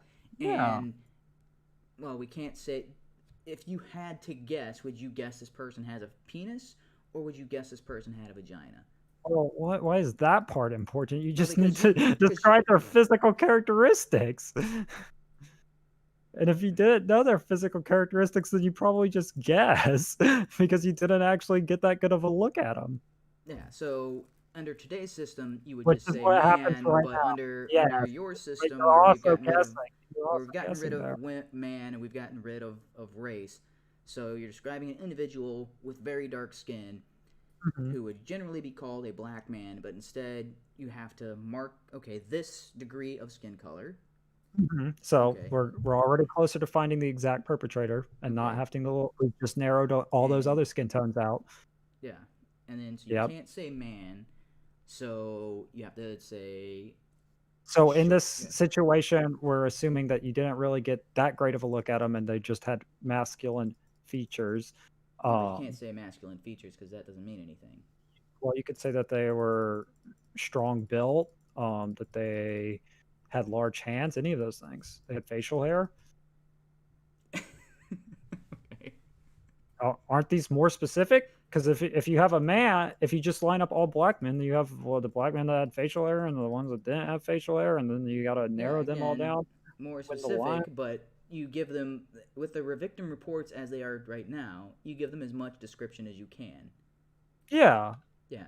So it yeah. includes like What whether they're what more what more description are you giving them with those generalizations than describing the details that you remember? Because you just gave them a lot of confounding information with that the not confounding generalizations. information Yes, because it's because used. no, because that black characterization includes people that don't have the skin tone that you meant, and that male includes people Yes. that are both strong, muscular people and skinny people like me. Okay. See? So I you get those you. So confounding you're information. ignoring the fact that it is eliminating. It's playing guess who and cutting out 50% of the potential suspects. You're ignoring the 50%. How many more people do you cut out when you pick the specific skin tone? Like, don't you think you cut out, like, way Yes, more you than cut out way. 50%? Yeah, you would cut out So yeah, so, like and then any other which details. which is so what they So you do is they select a race and a gender if they can identify that, and then list additional markers, additional identifying characteristics. yeah, but with those additional identifying characteristics, you've already selected for a much smaller population. You don't need those first 2 there. Well, you need those first two there because when cops go around looking at suspects, they're not. So if one of those identifying characteristics is a scar over the left eye, but they're Mhm. but they're looking for a black man, well then they go and look at black men to see if any of them has a scar over their left eye. They Yeah, don't it looks like. start by interviewing everybody they meet to check to see whether they have a scar over their left We eye. still have the skin tone thing. So then they just be interviewing everyone with that skin tone, Yes. So again, you start with a already which is restricted much group and then restrict it yes, further. But as far yes, as looking but at somebody, the skin tone restricts it more than the race thing, and it's more accurate. the race comes first because it's easier to identify a black person versus a white person, whether it's as opposed to someone with a, well, this guy's midnight black and this guy's kind of more of a chocolate black. Well, that's why I think that chart idea did you actually like solve one of the key problems that I thought could have come up with that one. Like that actually is really useful. No, I'm saying if so, if you're looking at Yeah, suspects, it's easier to yeah. say that guy's white, It's get him e- out of here. He's not a suspect. That guy, well, that guy's black, but let's see, the victim reported midnight. Let's see, is this guy more of a chocolate or more of a mocha? I don't know. Oh, so we're gonna include people that might not be the thing. Why are we now wanting Well, to keep because then more? you actually Why are have we to go wanting and to take the keep color more? chart and hold it up Why to are their. we wanting? Yeah, and you play the guess who and you narrow it down from Yeah, there. you narrow it down from you already can eliminate easily, Or not you even eliminate possible. Now you're saying, you. okay, on this color chart he put here, well, this guy is close but not accurate. This guy's close but not, but they're both Yeah. black. But you Uh can't huh. say, you can't look at that and be like, oh, well, apparently because they're not the exact shade the person ticked, you have to eliminate both of them because they're, well, Yeah. he Well, checked he but I checked mean, if they have mocha. the This guy's a scar, chocolate. if they have the scar on their eye, then you Well, might. how do you know? Because they're not the shade that the person checked. I If mean, they're not the shade, and so they may have a scar over their left eye, but they're not the shade the person checked. do you think police are not aware that eyewitness reports are frequently um, not entirely 100% accurate to the appearance? Like a standard deviation of color tone, it could be possible that they're just misremembering. Yeah, but Yeah. it's a very easy and useful when identifying a suspect to be like, okay, it was a white guy, we're looking for a white guy, or hey, it was an Asian guy, we're looking for an Asian guy, because it's already a pre-built. Hey, we know it's within this spectrum. We know the type. We know a broad generalization of who we're looking for. Yeah, but we want a specific. We want to be more specific about who we're looking Yes, for. you want to be more specific, but when So you're that you, talking about specifics, you're looking at a broad group of people, and you're but identifying a smaller group within that, so and we're, then a so specific we're within looking. that group. So yeah, so we're looking at a broad range of skin tones, and we're picking the specific skin tones, and then Okay, going from there. so there's a Within within the groups white and black, there's still a broad range of yes. skin tones. Yes. So you go So straight to the skin tone, and even though you yeah, just admitted, so there's a degree of you victim would I reports admit? inaccuracy. So Yes. you're already narrowing down the skin tone, but you can't narrow it down to that Well, one skin tone. You've got to well, have the yeah, you have a range, but that range is closer in either scenario than saying white or black because I can guarantee like the I get that it's standard closer. deviations between the tones is much less than the deviations between the whole white and black like No, spectrum. so the deviation white and black, cut and dry. You see a white person, No, you're just is gonna it cut and dry? Dude, they used to say that fucking Irish people were swarthy. okay. And I'm saying Like the definition is constantly like shifting. okay. So let's say the victim identified somebody with mocha colored skin tone. There are 90 white people and a group of Mhm. 10 people with darker than white skin. Mhm. Now, naturally, I would assume you would eliminate the 90 white people as even being remotely possible, and then start Yeah. looking to see which of these 10 match the description. But you can't do Yes. that. Why not? You just used No, my system, the mocha skin tone. That literally is what I'm advocating no, you for. can't do that because Why those are all can't you black do men. that? What? The group, the 10, If they're all black men with mocha skin tone, then that's no, totally fine. not all of them have not all of them have the mocha skin color. Some of them have midnight. Oh. So it's Oh, a group okay. of Okay, well then you just wait, hold on. And I then said in there. that example, the mocha No, skin no. tone's even better because then you just pick out the one person with the mocha skin tone. Yes, but first you start by getting rid of the 90 that are not even remotely possible, and then you Yeah, pick the look 10. how look And how look inside how the many 10, you look more for the people mocha. you got rid of. You got rid of 90% of it with that No, you didn't definition. get rid And of then you could 90% even of it with mocha. You got rid of 90% of it by saying, okay, these guys are all white. well, They're not even well actually there's not a well potential for actually the mocha. well actually you got rid of even more than that because Midnight Black isn't mocha, so you got rid of at least 91% with the mocha. That like makes it sound even more useful to me than No, it is more useful. I'm not arguing against that. Oh, man. It's like wait, say okay, it's like saying okay, you're talking about, so trying to break this into a logical example. You've okay. got the set of all real or all numbers, negative Mm-hmm. to positive. You're looking Mm-hmm. for the price of an item. You can eliminate all negative numbers without even thinking about it because there's no way something is going to cost negative money. But say you're looking at an item that is under $100. So somebody says it's under $100, you've already eliminated all the things under 100 that are in the negative, and then you can focus. Yes. So the idea Wait, is does if you're that so that that logical example sounds more like you're white and black, which negative numbers are under 100. so you're saying I'm My, looking my, for my, a so which is more useful saying I'm so looking so my okay skin tone no would no be a matrix because there would be an extreme end in darker than, and then there would be an extreme end within less than. So it would be what is the fucking 100 less greater than x greater than -1 or yeah. Yeah, so that's okay what the skin tone would do. Black would technically include all the right -1 because it'd be all things not white. okay so is it if I say okay, we're looking for an item that costs under $100 and costs more than zero, right? Is it easier to say, okay, it's a price, which would eliminate all negative numbers, or is it easier to say it's under 100, which adds all negative numbers plus 100?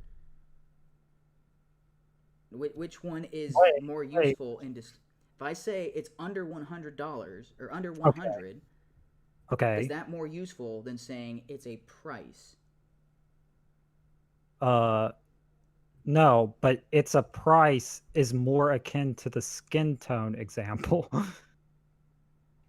because the What? skin tone is a narrowed range.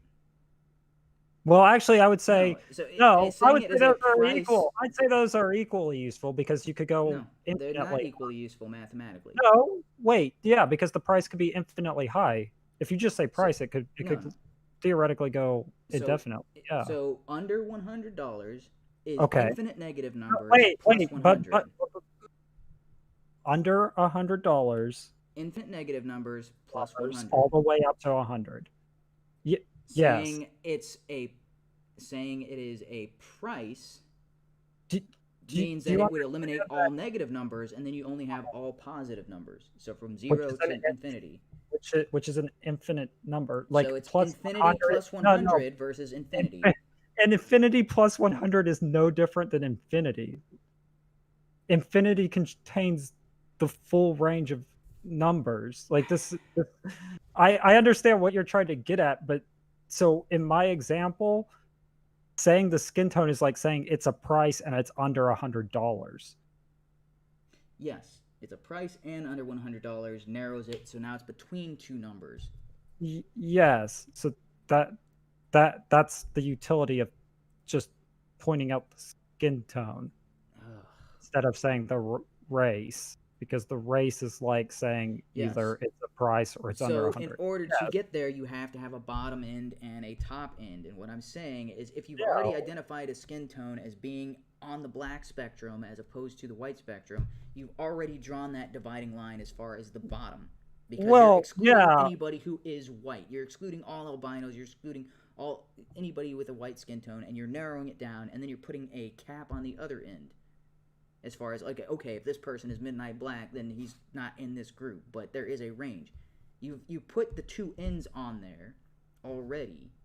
Yeah, but the having those ends be like groups, because those ends contain Okay. parts of both of those Okay. spectrums.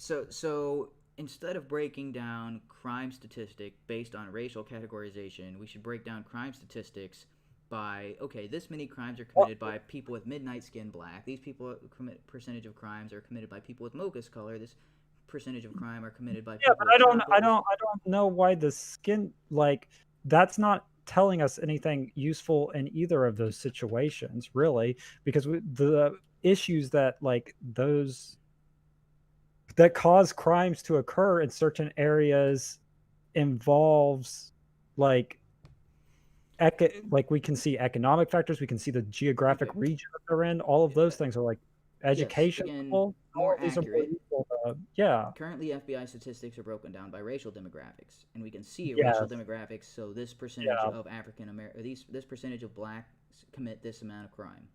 Hmm. Or This are arrested percentage for that amount of crime. we could find with the ones Yeah. that were actually found guilty. Yeah, the FBI is the arrest rate. Okay, the arrest rate, and then we could verify that with the Department of Justice other Mhm. statistics to see what the Yeah. conviction rate is. Yeah, no, I agree. I was just clarifying. So we find a strong correlation between the race identified by the victim, the arrested race of the individual, and then Hmm. the race of the individual charged. Very strong correlation. Yeah, but that correlation seems to engage a little bit in the fact that those are the people that are getting searched out Well, by, because they're getting obviously searched out by the victim report. yeah, but there's been overturned victim reports and stuff, and when you account for that, the Mm, correlation isn't as strong. overturned victim reports. No, Um, overturn, yeah, because like people who have been charged, like when you okay, look at like initial arrest or initial questioning and stuff, like when you take that into consideration based on the race, the correlation's a lot weaker. a lot weaker by Or by not, how okay, much? Because maybe not a lot weaker. But within, because I what mean, from what I've seen from past statistics looking at this, the correlation is almost a one to wait, one. that correlation doesn't say that that's the same, that like that's the original person that they arrested or questioned about those things. What? No, no, no. What? So I'm saying Yeah, just yeah. by So that's pure. what I'm saying. Is you would see, like, eventually No, you no, get to no. the right person. What I'm saying is the victim identified the Mhm. perpetrator as black. The police Okay. go and arrest the black person. The person convicted with black. Strong correlation, almost a 1%, which is like so. Yeah, but they eventually get to that person. Other people get questioned. Yes, but they don't Stopped. question. Yeah, They don't question. They don't arrest people who are but when white. you take that into consideration, you'd have to look at we'd have to do studies into how many people were incorrectly stopped, like, or like ineffectually stopped as a result of the victim Why do we have to reports. look at that? Because stopping innocent people and questioning them, like, if the correl or They match the the amount that would suspect's occur, description. yeah, but if we could get that so that less people who were unrelated to the crime were stopped or questioned, I would say that that's a better world, Yes. So I which is agree. why it So would I be agree. important to have The studies color in regards spectrum to would break it down further. But what I'm that. saying right now is that doesn't make yes, more narrowly defined groups would be better. That doesn't mean the Yes. categorization of black is useless. Oh, yeah, I guess that's fair. I mean, we get some I mean, utility out of it. I just it think would be we get a amazing more if the victim could I say, "Well, couldn't the make it guy's more name was useful. Nicholas. He lives Yeah, at this address. He has why this can't we phone make it number. more He drives this useful? car." It would be amazing Well, if sometimes victims they could can always. do that. Sometimes they Some can do that. That would be so But what you're saying is they can't just give a broad generalization of black, because that serves no purpose whatsoever, because it's going to cause people who are black but don't have the same skin tone to possibly be stopped and questioned. Well, yeah, because So not that it it has serves no no use, purpose but not whatsoever. not not that it serves no purpose whatsoever, but that there could be more useful purposes, ways of doing it, where less people that are Yes. unrelated get stopped, which I There think could is be more that's useful. a better, Yes. yeah, It could be yeah. more useful if they had the guy's social security number. Okay. Dude, oh my god. Okay. The description of someone's exact skin tone or within a more narrow range of skin tones is going to be more useful Yes. than the broad range of skin tones. But the broad range of skin tones has a purpose, because Yeah, if you say black, you've already at the eliminated moment, a at large the portion moment, of potential at, suspects. at the moment. But if you had the way that I'm suggesting it, you don't actually need that part because you've already covered. You've covered past that. In fact, you've covered. Yes, it is more narrowly defined. It's like Yeah, so saying it's I'm more looking for a useful and square in a more set of different. rectangles. Saying you're looking for a square is more restrictive than saying you're looking for a rectangle or a quadrilateral. Yes. Okay. That doesn't mean quadrilateral serves no purpose or should be gotten rid of, because that was kind of your original assertion, was that we shouldn't have racial categorizations. Oh, we shouldn't have racial categorizations. I can agree that it serves a purpose at the moment, but in the situation of skin tone, the skin tone's gonna be Okay, serving so more of a as purpose. far as so let's go to, instead of talking about crime statistics, there are predilections for diseases in the medical, in it when it comes to medical conditions. Mhm. Sickle cell anemia. Yeah. It does not impact Jewish people, does not impact Native Americans, doesn't impact white people, does impact black people, whether they have mocha colored skin, chocolate colored skin, dark, midnight, uh, darker than black, whatever shade, a variant, being black exposes them to sickle cell anemia. Mhm. So that there is no like, well, this person is a very light skinned black man, so they can't possibly have sickle cell. That's not a thing. It's if you are black, you fall within that category where you might have this condition. Yeah, sickle cell though is a little bit more complicated than that, and there are issues, in fact, a little bit in regards to that, like, presumption, and we can also see issues where it occurs, like, within pain treatment and things like that. Like, there's equally factors where having preconceived notions of, like, a racial group does cause, a delay in addressing, like, a medical issue. Okay. So, all right, it's kind of the same argument as the gender, as far as I'm saying it's a useful generalization, but there are Yeah, exceptions. There are cases where that useful generalization doesn't quite get you the accurate results. But yeah, your argument for both situations is we should get it's rid of to the be more useful specific. generalization Yeah, and to go to the more specific. Yeah. if the more specific is possible, but If oftentimes the the more more specific. specific is not possible.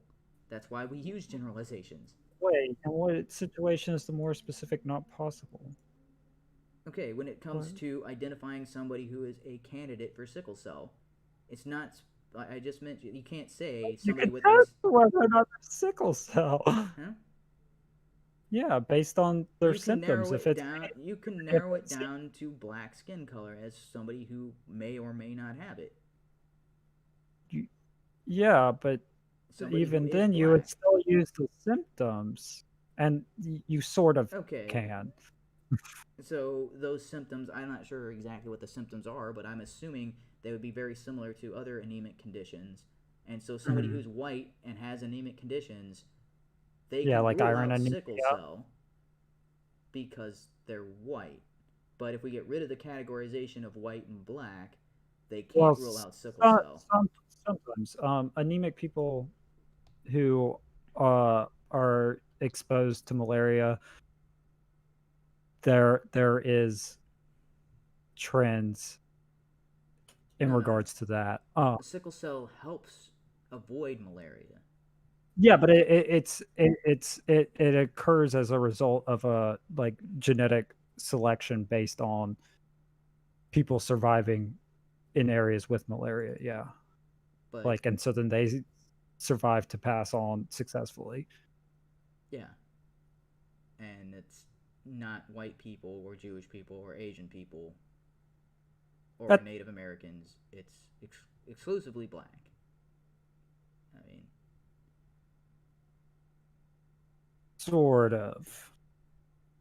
It is slightly more complicated than that, but I will grant that like people who are black who come from a heritage like ancestry yeah. linked to those regions, yeah, are more likely to have it. Yeah, Yes.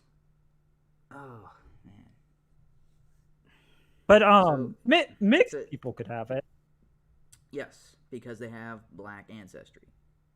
Yeah, Yeah. but is like a mixed person black or white?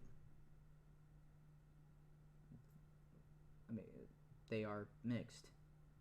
Yeah. They are both black and white, or black and whatever they're mixed with it.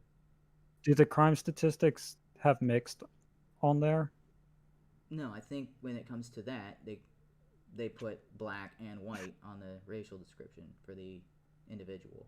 Like it's Mm, check do you all think that they put apply. black and white? Hmm? Well, yeah, I'd be interested in seeing that.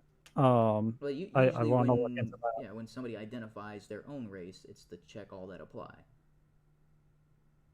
No, no, no, no. For the victim, like for the perpetrator. Yeah, so as far as the victim identifying the perpetrator, I don't think say, well, he was kind of light skinned, so I'm gonna hit white and black.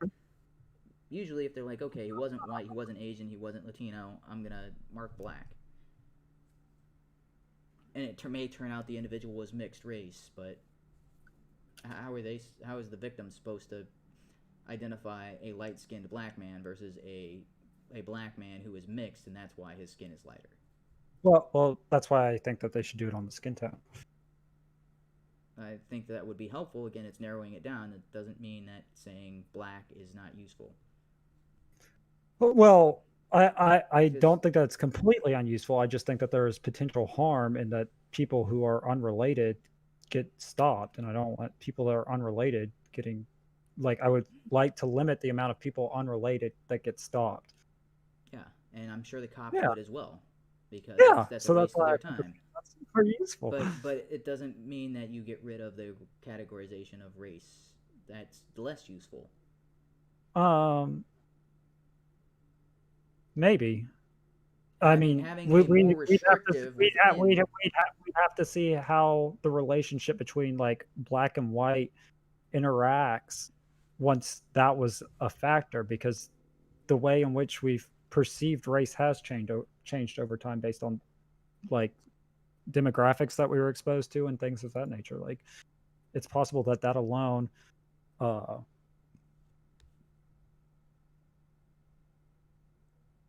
could change the way in which we view a black person and not black person. Wait, what? Uh, what I'm I don't saying understand that. is that addressing crime by the skin tone could change the way in which Yeah. we interact with So our perception of race anyways. yeah, and if you were to break down a demographic by skin tone, and you were to say, okay, white skin tone commit X amount of crimes, all the different shades of black commit X amount of crimes, it would be very similar to what we currently have as far as black Well, it might individuals. be. So breaking it down by skin color with skin tone And, within being black and skin tone within being white, you still have the broader categorizations of all the people with these white skin tones. This is the amount of crime they commit. All the people with yeah. black skin tone, this is Well, the amount of crime well, they commit. And look, it's if, very if, similar to black and white currently. well, it might be. Might Um, be. It might be. I mean, when you add them all together, and depending on the way in which you decide to add them together, uh, that could be the case. But say like mocha skin tone doesn't get added to black. So, Mixed are you? people or mixed people end up in white. Like that would affect the relationship between how that statistic if you were to add them back together. But like I don't know that we would see a strong correlation between like Okay. skin tones and crime rates. We might like you might be able to say that like as they get darker, they're more likely to commit crimes. But I don't know that that would actually play out in that way. Um, Mm, and that there are other factors because even within the crime okay. statistics of like black crime rates, that a lot of that like percentage is made up with inner city areas like Yes. um that's So like so so like almost as though inner city areas is a bigger predictor for crime yeah. So because you typically it's a bigger predictor even for white people committing right crime. there you switched from motive to or we switched from talking about the percentage that do commit them like factual basis to implying motive like the reason for the motivation behind committing crime might be more related to being an inner city individual as opposed to black. I'm not talking about motive when I just say Oh yeah, but that's what I'm saying is the race the race doesn't tell us anything particularly useful about crime rate. That's why I'm saying that looking at the like like I've said that multiple times that the geographic region and like socioeconomic status is probably much more useful ways of breaking down uh, yeah, people where arrested crime for is more crime likely. It's or who's more likely to commit crime. yes, Yeah, except so when police are looking for a for so this is where I mean this okay they can still report on the skin no let's see tones, but I. so police when they go out on patrol so they have Mhm. victim reports where the skin tone the racial identity of the perpetrator was given by the victim and they go out and Yes. arrest based on that and then there's times Yes. where oh we know this crime was committed we don't know anything about the suspects now in those Mhm. situations cops go out and interview suspects or potential suspects based on the racial breakdown that they have from the established victim reports. If they know in Mhm. the area that they operate, 80% of crime in that area is committed by black individuals, well, then when they Yes. start canvassing the neighborhood to find out who did this particular crime with an individual of an unknown identity, they don't start by interviewing all of the white people in the neighborhood. Yeah, and that I think is like I said, I think that that isn't actually a demonstration of like a success of it. I think that that's a failure of it because if they have literally no information They on do it, have like information as far as if they have who no description of the perpetrator, no description of the perpetrator, but they have yeah, statistically which individuals are more likely to have committed that crime in the area. yeah, but once again, like black includes a wide range of people. What if when we get skin tones, we find like a specific skin tone is way more likely to commit it? Oh, Then that's even more useful. yeah, that would be more useful. I don't see. Again, you're not arguing what would be more useful. Your argument I've is said that black multiple times. the categorization of black is not useful and should be gotten rid of. Oh, it's less useful than the skin tone, and therefore we shouldn't use it because it has harmful impacts and is less useful than the alternative of using skin tone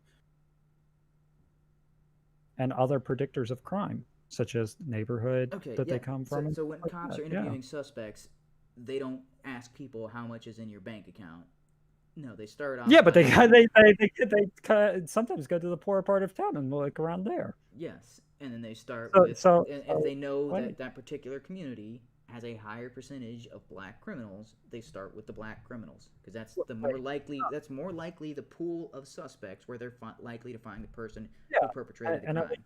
it leads to them interviewing people that were not re- related to it Yeah, on potentially a greater number than using skin tone and knowing specifically the but they don't know that. neighborhood well, they They could don't have statistics on the geographic regions where the crimes were most committed.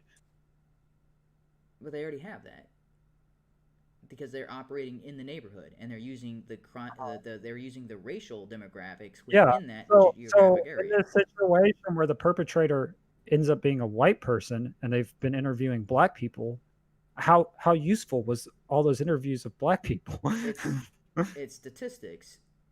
80% of the time, Yeah, it would be no, more in the useful for them to situation, interview the black yes. people, and 20% of the time, it would be more useful for them to have started with the white people. Overall, they're doing the Well, yeah, most I optimal mean, deduction. depending on where you are, because it once again is the nationwide statistic, which is skewed due to the fact that crime is committed very heavily within inner Okay, cities. Yeah. so I just throw out 80 and 20 as a hypothetical for a made up neighborhood, but That's okay, accurate to the male crime rate. I'm pretty sure. yeah, it's fairly close, but it's it's not exact particular. It's a useful It's pretty approximation. close. I mean, Useful it's within. approximation, which is what I'd say, male and female is useful approximation. Black and white are useful approximations, but Yeah, but you could have a more useful approximation. so a Like I more said, useful. what if it turned out that all crime was committed by mocha skin tone people, white or black? Mm, What if we found that out? doubtful. And Yeah, then, if we found that but, out, but then wouldn't that be more useful to know that yes. So I division? am Yeah, not that's all I'm arguing saying. against using a skin tone variant. I think if I remember correctly, I'm the one who suggested that. But Yeah, no, you are. I'm just saying that, like, I once you have that, I don't then you don't know need how black. much. Yeah, like, what else does black really describe to you? Like, Again, similar to male and female, it describes a whole host of characteristics. yeah, which I think is the problem, because that whole host of characteristics is very broad. It's a broad categorization. That doesn't mean a broad categorization serves no purpose and should be done away with. Because the argument you're But, but making we is that we shouldn't have the categorization we both, black. yeah, but we both thought of a more useful. You actually came up with the Yes, specific way of doing it. Yeah, that's more all I'm saying. useful does not mean less useful things should be gotten rid of. Well, I would get rid of like Okay, a less useful tool if I got a more useful tool. I would okay. stop using a less useful Saying tool. whole numbers is less specific than saying real numbers because if I remember correctly, whole numbers include zero, whereas real numbers is all the numbers greater than zero, right? If I Uh, I think real numbers includes negative numbers, and whole numbers is every number including zero. Because like oh, I is an sorry, it's imaginary natural number, numbers, right? right? Oh, okay, natural numbers, Natural, yes. natural. So it's whole versus natural. Okay, so natural is more specific and more useful than whole numbers, so we should get rid of whole numbers. That's not a useful.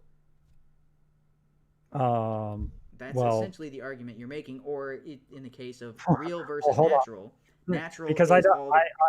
I don't know what I can't actually speak to that because I don't know what they use those categorizations for in math for But sure. okay, Um, but your argument follows the same lines of natural numbers. Numbers is a categorization that is more useful than real numbers. So we should get rid of the categorization real numbers because natural number is more specific. oh wait, no. I see where the issue is. So real numbers is a another way of describing a set. Whole numbers is they're equally as reductive because numbers extend to Okay. infinity. Yeah. So They're all part of the maybe same. because I'm trying to drawing a logical mathematical parallel. So let's go back Y- to squares, Yeah, rectangles. All right, square is but a more the mathematical, like this is a premise conclusion. Like this is okay. less of a mathematical logical thing. Your argument was black is less useful than saying a specific skin tone. Therefore, we shouldn't use black, and we Hold should get on, rid of the term black. you're missing another premise, and that using race creates unproductive situations. Therefore, we should use a more productive framework. Mm, that's a different argument. I'm not saying we shouldn't use a more productive framework. Saying something would be more productive than something else does not mean that the first thing should be done away with. It does not In the follow. if the previous thing directly counteracts what the more precise framework is, then you should get rid of it. When you have a choice between the two frameworks, you should use the more restrictive ones.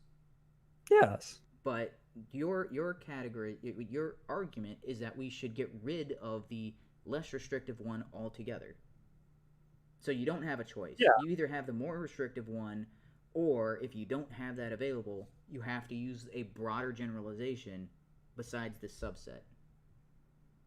So the subset of Yeah. black, and then inside that subset of black, you would have different shades of skin color. But you're saying we shouldn't have the subset of black altogether, so the only Yes. choice is to go from the specific skin color all the way up to a broader categorization that includes all skin colors. Yeah. In a situation where you have no other information. Yeah, so in a situation where you have no other information, there's no way you can refine your search other than saying just any skin color. Yeah, because if you don't know their skin tone, and you have no other information, why would you even go to the race? Because it is useful, because when Based on other information we have, which is my point. No, it's because when cops start canvassing an area where the identity of the individual is not known, but they do Mhm. know the potential, based on statistics, that it's more likely to Yes. be a black individual within that neighborhood, they start with the black people, and they are right more often than they are wrong by using this process. Yeah, but when they're wrong, that's a huge issue, and there's other more accurate descriptors. Other more accurate descriptors when they don't know Such the as where identity of the crime individual. yeah, such They're as already limiting where it the by where crime the crime occurred. occurs. Yeah. They are further restricting that based on race. Yes, but that race distinction doesn't actually matter What do you mean it doesn't matter? Because it's because there's useful no more often core than it's there's not useful. no actual causal link between the two. It doesn't matter if there's a Like causal link. limiting it statistically. Reduces the You- amount of people they have to yes, talk to in order to find the but suspect. unless you're wrong. Yes, and they are more often right than they are wrong. Yes, but the So situations in which they're wrong okay, are the problem. okay. If they're a problem for you, they're not a problem for me. Okay, let's say the total time it takes to canvass an entire neighborhood and Wait, interview all they're the not a suspects. problem for you? Okay, It's not a problem for you when people are interviewed no, for no reason? no. Like they're incorrectly and accurately? Well, I don't see why that would be a problem. Now, if you're talking about Well, being arrested and charged, that's a problem. But just being talked, just the cop is like, "Hey, we're just eliminating all suspects. We're just yeah. What? What? Like, why are you on their time? hmm? Why are you on their time if you didn't do anything? Why should you be on their Because they time? don't know I didn't do anything. How are they supposed to know? I don't know. They should look at more information than just your race. Because it's a useful limiting factor. So, if you took the time it took to canvass an entire neighborhood and interview everybody to find the suspect, let's say the entire time took 24 hours. Uh-huh. Let's say okay, 20. Let's make this easier. 24 individuals in that given neighborhood, all skin colors, right? It takes 1 hour per interview, 24 hours for a regular investigation to start with everybody. Now, Mhm. actually, maybe we shouldn't do 24 hours. I need a We can simpler. do 10. We can Okay, do 10 so for the okay, purpose 10, of the 10, 10 hours, 10 individuals of all different skin colors. Now they could Uh-huh. eliminate two people based on they're white, they're most likely not the suspect because we're talking about the 80-20, right? So 80% of the group is black, 20% are white. They can eliminate two people off altogether, reduce the search. Okay, it's now only an 8-hour search as opposed to a 10-hour search. Now, Uh-huh. 80% of the time, they would find their suspect within that pool of 8 people. 20% of the Yes. time, the suspect would actually be in the pool of white people, so they'd end up taking the entire 10 hours. Either way, they reduce the total Or amount of time. longer. Or the criminal gets away because they let the white people leave. Like there's a whole bunch of like situations where that No, no. like creates a harmful So situation. 8 hours per interview, right? Mhm. and they're right 80% of the time versus 10 Yeah. hours to interview everybody and they're still right 80% of the time. One of those is going to be a smaller amount of time total with Hmm. a similar accuracy. Yeah, but in So the they shouldn't situation do where they're that. wrong, like yeah, because there's possibly more accurate information, and like if we know like specifically that most perpetrators of a crime come from like a specific blog, like it would be best to address it that way. And if there's people who already Okay. have like warrants and things like that, that's the people you should go to first. Yeah. So they should take. So I mean, just multiply. So everything by tens. So there are 10 crimes committed. There are 10 potential suspects. Each time for each crime, they've got to go through all 10 members to see if they prove. Hmm. So that would And be then 100 hours, but and instead they just 100% of the time you get the right person. yes. That's the point I'm making. But if Is that they 100% reduced, you get the right person.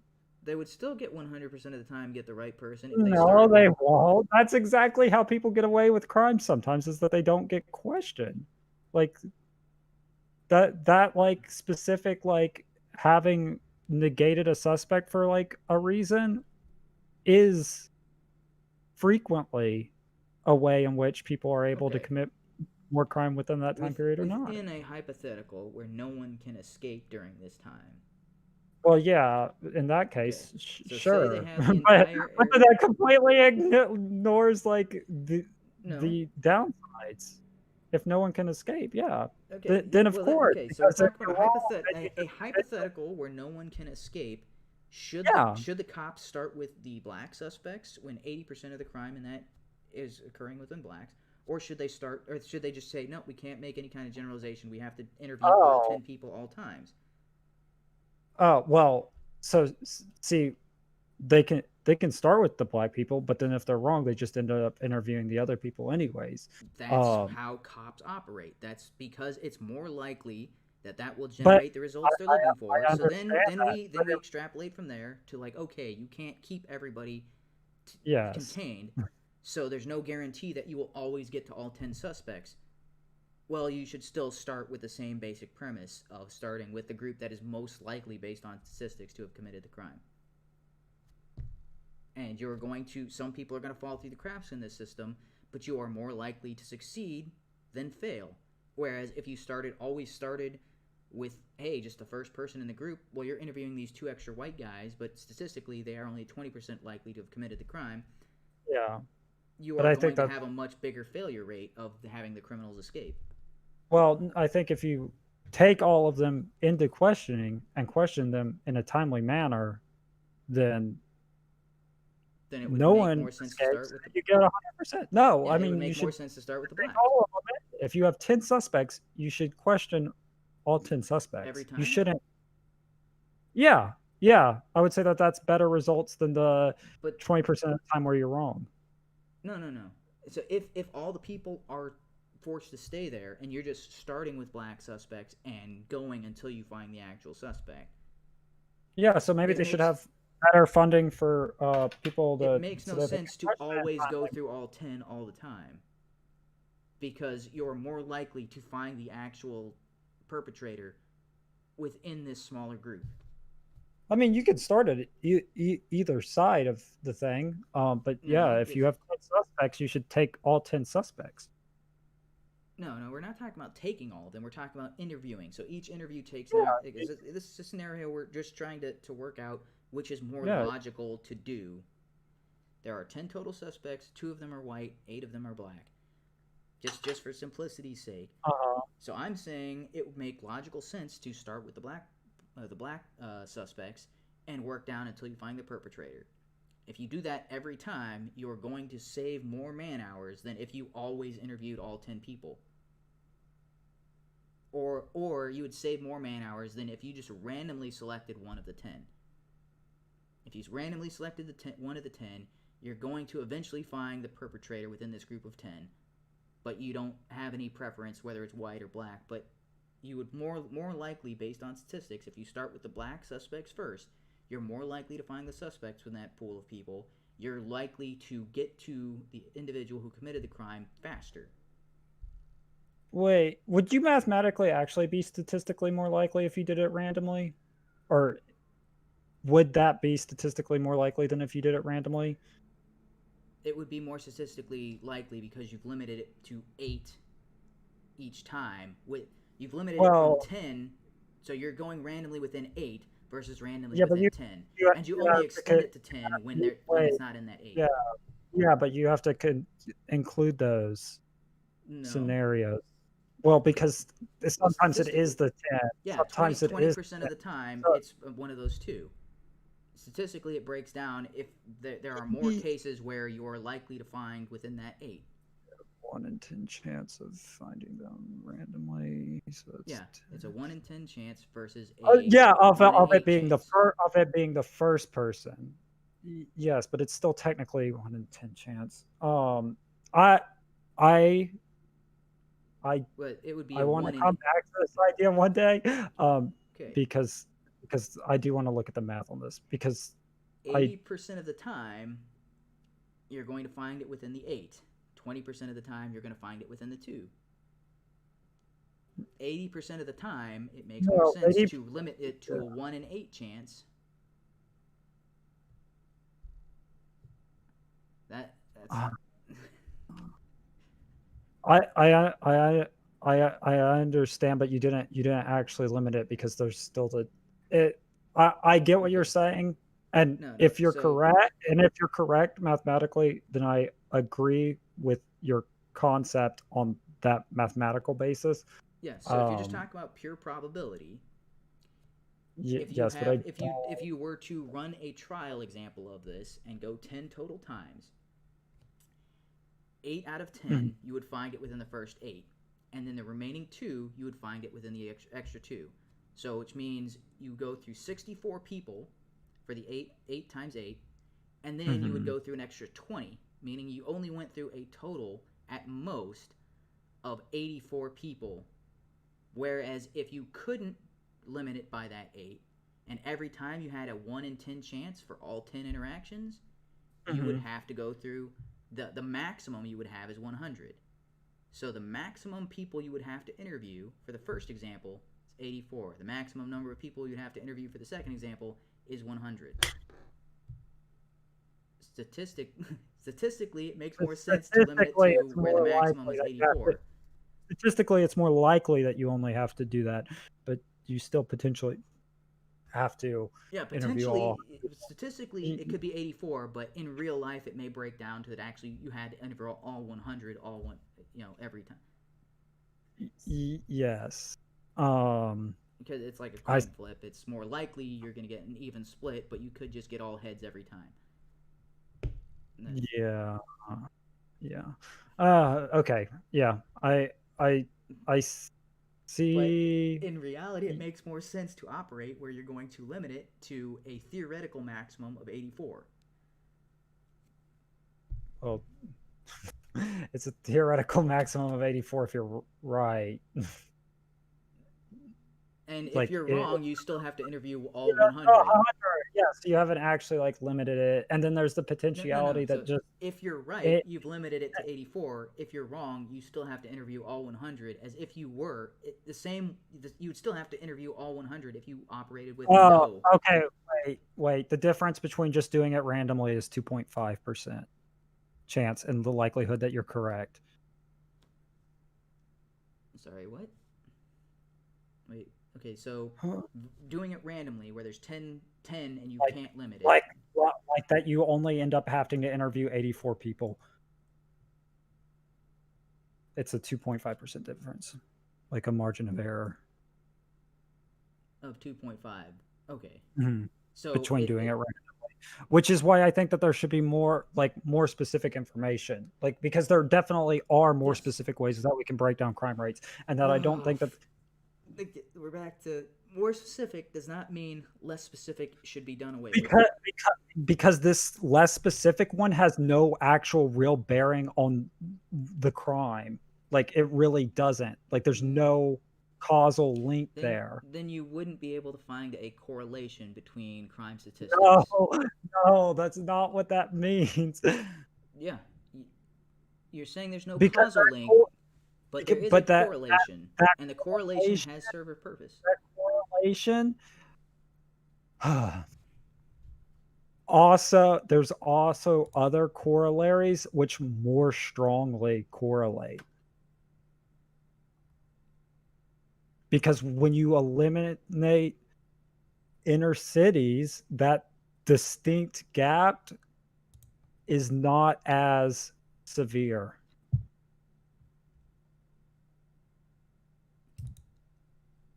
Sorry, could you repeat that? That didn't. Okay. Okay. Because there's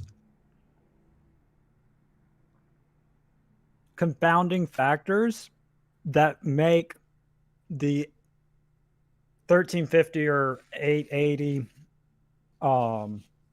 rate appear, because that's the nationwide statistic, which takes into account stronger correlative links between crime rates. But stronger correlate. So if you're talking about a particular community, like say Chicago, Uh where huh. the rate is actually higher than the national average, Yes. you're suggesting they should ignore the national average and actually ignore the average within their own crime and just treat it as if it's just as likely to be a white person as it is to be a black person. Well, they should look at other links, because maybe they find that within a Okay, borough, 100% of crime occurs there. all yeah, But I then that understand. still The gets in, goal is to still limit it gets as into much as possible. selecting And for the. all That's things the. being equal other than race, they do that and then eliminate further by race. Because even if you're looking at social economic factors, if you're looking at geographic regions, you are still Mhm. talking about a very large pool of suspects. It can be further broken down by race, but you're saying they Not, shouldn't do that at all. not compare. Are you no? If you're looking at a specific geographic region of Chicago, that would be more specific than looking at all No, black people you in can Chicago. no. You can go to a specific neighborhood, and unless Hmm. that specific neighborhood is 100% black, which, having lived in St. Louis, and I can tell you the crime rate in St. Louis is similar to Chicago, but in Yeah, inner city St. isn't it Louis, actually a little bit higher? it, Isn't it for violent at least? Or yeah, am I wrong about that? Yeah, I don't know the exact number. I do know it's a very similar statistic. but It's yeah, I know it they're it, fo- similar. it Yeah. follows the national trend. Now, if Yeah. you go to a neighborhood, it may be predominantly black, but there's Hispanics, there are white people in there as well. If the Hmm. cops were to take your approach, then they couldn't distinguish within that neighborhood whether it was a white person, black person, or Hispanic. They have to interview everybody every time, rather than using the statistics to further break down that single neighborhood. They've already restricted it by socioeconomic because it's a single neighborhood. It's a single block within downtown St. Louis. So they've already Hmm. got everybody there is poor, everybody there is working class, everybody there is in an area that's likely to have committed crime. But Hmm. they're not all black. Majority of them are black. There's also Yeah. Hispanics and whites in there. But you're saying Yeah. they can't start with the black people on that neighborhood. They have to just go to every Well, what house. what if what if in that neighborhood the white people commit the most crime? Okay. Well, then they still have to interview everybody on that block. And they, Well, no, because they know that those people, like those specific individuals, are more likely to commit crime based on if they that know they the are actual in the demographics for criminal that record. block, it's that block in Yeah, specific, well, then they could do that. But yeah. you said that they shouldn't break it down by race. So, Well, what? no, I'm saying that they're breaking it down by the individuals. If the only people that have ever been arrested in that neighborhood are the people that we would currently call white, then they'd be the only people that are arrested in that neighborhood, and they'd be the first people to ask. Well, how do you know that? So let's say, for argument's sake, nobody has a criminal record that they know of. And they have no other evidence, Yeah. then they should interview everyone in there, and they can start randomly. Even though you said by your own argument that it's statistically more likely that it's the white suspect because that particular neighborhood has a. You said that none of them have ever been arrested in this Yeah. situation. That in this situation, it isn't more statistically likely because none of them have ever been arrested. Okay. So maybe nobody on that particular block, but in that Yeah. in that neighborhood or what in that area, may w- okay.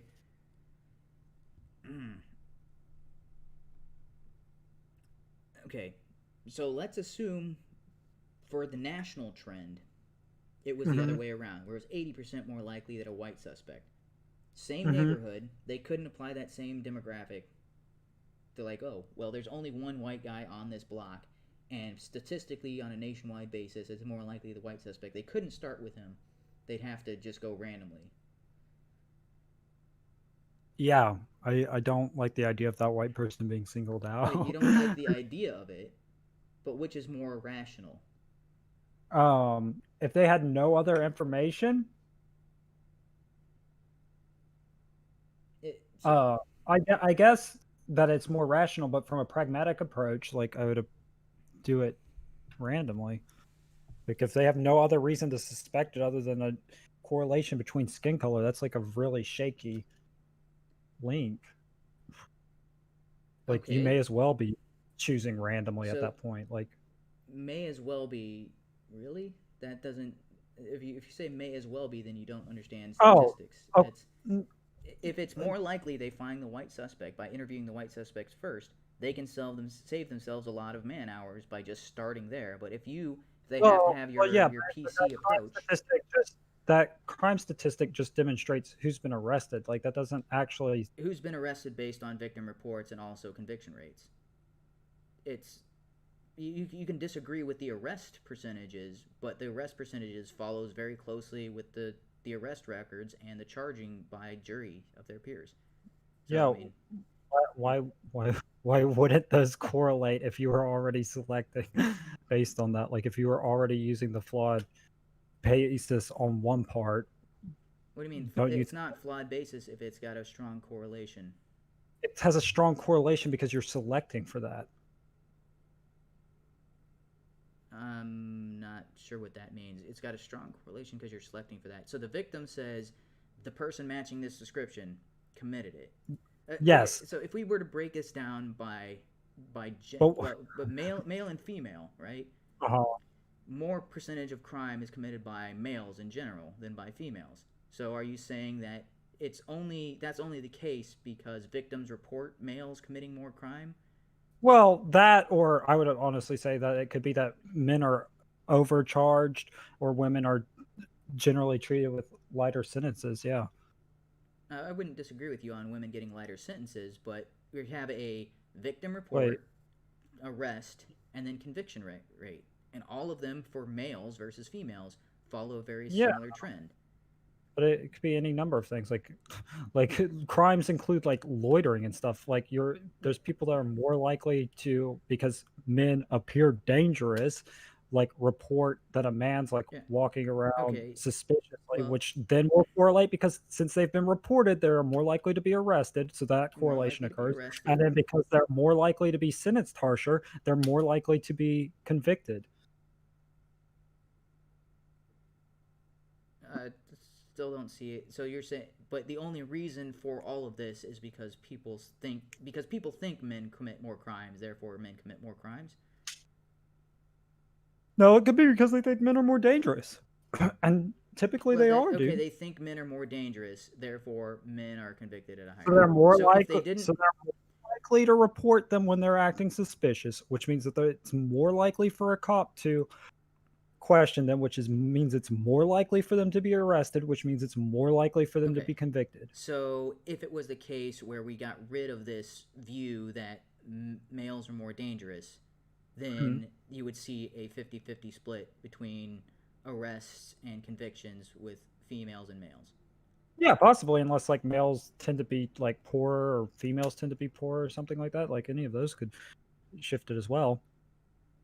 And then we could address those problems specifically. Oh, okay. So if we look at a more specific crime, like say the crime of rape, Hmm. overwhelmingly male. Well, So is the but that idea is sometimes has to do because with that victims men are less likely to report being raped by women, which plays like almost directly into the like association with men and women's like relative okay. danger level. So what about murder? similar rate, overwhelmingly male murderers. Is that because people fear that men are more likely to murder than women, and then they Well, report that it the could just be that the men are caught more often because so, the but you men think in they're reality more because women. they're more likely to question the men. Like they're more likely to question a broader range of men, which means that they cast a wider net and they are more likely to catch the criminal, which Okay, goes back why I think that they should just randomly approach shit so you on. think the reality is that women are getting away with rape and murder at alarming rates. Be, Um, so maybe so not, maybe not necessarily murder because once again, I think that there might be other uh factors that go into well that, like so men being more likely to own a gun or things of that nature. but But but rape, yeah, I would say that that's probably accurate. Yeah, there. because the ratio is somewhere like 90 and 10, where 90% of the crimes we arrest and convict males for rape and Mhm. murder. It's I don't know Yeah, the exact, I'm just using general figures. It's no, around you're right. You're 90 right. and Or 10 like, is right? close. Yeah, So yeah, if that's the case, then you're saying there's an extra 40% of female rapists that are going uncharged and convicted. And yeah, there or are an close extra to 40% more, female more than that. murderers that are going uncharged and convicted, Well, because that is a because huge like number. with like population difference, it's like 35%. Yeah, yeah, it's entirely possible. 30 to 40% of all murderers are Well, grown not up rape. necessarily murders, because once again, that there's a lot of other factors that go into that men potentially correlate more with. But I would still say like because that's all violent crime. I don't know what the Now, homicide rate is like. I could see us being off by 5 to 10%. I can't Well, see us well, being off because by the 30 or 90 not 40%. the 90 or 10 is all violent crime. So like we could literally be off the 30 to 40% because we could be off like 20% on rapes, we could be off 10% on murders or assaults, domestic abuse, like all of that could very easily add up to 30 to 40% off. No, I was just specifically talking about rape and murder, but I thought the 90-10 referred specifically you to can break it all down by violent categorization in crimes. specifically murder and specifically rape, but it Yeah, still breaks let's down along those same ratios where it's very close to 90 and 10. let's see. Homicide rate by males. Because you might be right on this, but I thought All that it right. was. So while you're looking that up, I do have some people in the chat. Sorry for not interacting with you um, earlier. Yo mama so fat Thanos had to snap twice. That's pretty good. That is a pretty good one. Come on, Um, just give me the rate. please discuss black crime statistics. We are getting to that now. We didn't get to that earlier. Uh, Brave New World is more based. Um, Uh, here's okay, so Fahrenheit. Wait, is it? I like Brave New World. Fahrenheit 451, 451, 1980, or yeah, George Orwell's 1984. 1985, Animal Farm, and Brave New World all address concerns about a dystopian future that is not at all. I mean, it's presented as an absurdity, but they actually are not impossibilities. I don't know if in 1984 in Brave New World that's presented as like an absurdity. I think Animal Farm I'd agree that it's an absurdity, but I think for 1984 and Brave New World those were like pretty like But I mean, especially considering how technical Brave New World is. I think he's like speaking from like pretty specific fears based yeah, on like eugenics being popular at the time yeah, and stuff. Like I I think all of those books are are reasonable in their assumptions about what a society could turn to based on leftist propaganda. I I don't see what about, or I shouldn't say propaganda, but leftist ideology. Um, well Based wait on their Orwell. worldview, I don't see how those in futures aren't inevitable. Like Brave New World, based on leftist ideology, is the end goal. Like, as far as nothing within Brave New Worlds violates the leftist ideology, so they would have nothing saying, "Oh, that's not the type of society we want for the future." Same thing with Oh well, that it 1984. does does for me, because like in Brave New World, there's very distinct like separations based on generalizations of traits, and I'm not in favor of that. Like Okay, but I there like there the is delta. no there's no real difference between men and women. Everybody has to sleep with everybody equally. There's no sexual preferences. It's Well, there's like the state mandated like yeah, sexual partner thing, but I mean, I guess you could say that they're on part of, but there's like tradcons who believe that there should be like state sanctioned like wives and things like that. Like, um, um, I don't think that anyone it has to guarantee their body to you, but I think that anyone that like consents between each other should be able to have intercourse between each other, and maybe that like is you could potentially argue inevitably leads to the situation in which there's like sex vouchers. But I think when people are given more control over their own like sexual ability to say no and yes, like you'd be further from that. uh, um, so further from that is further from the future described in Brave New World, or further from that as far as trad life, like Oh no no no, farther from the future described in Brave New World. okay, I Brave New World like removes in the idea of giving individuals power, removes a lot of like the ability for an individual to say no, I don't like yeah. So I think this, and I don't want to as long as engage in this. yeah, as long as people are given the freedom of choice, you will see people adhere to traditional gender norms when it comes to sex and marital situations, or monogamous single family relationships. Would if given people given freedom of choice to do whatever they want, there is no you would see traditional families form in such a society at a rate very consistent to what we currently have. Yeah, possibly. I would agree, but then you still have the ability for other people to do what they want to if they're Yeah, and freely able to. we currently have that in the U.S. society, and we still see people overwhelmingly, even in this sexually liberated, like even gay people are marrying off and not forming monogamous relationships at a higher rate within the gay community than those who are, just living a perpetual, you know, swinger. I don't know what's the correct terminology there. Swinger's probably not accurate, but Swingers like switching yeah. marital No, partners. so the lifestyle where they just go out and have sex with anybody. Hedonistic. Yeah, I guess hedonistic, Yeah. but that seems more.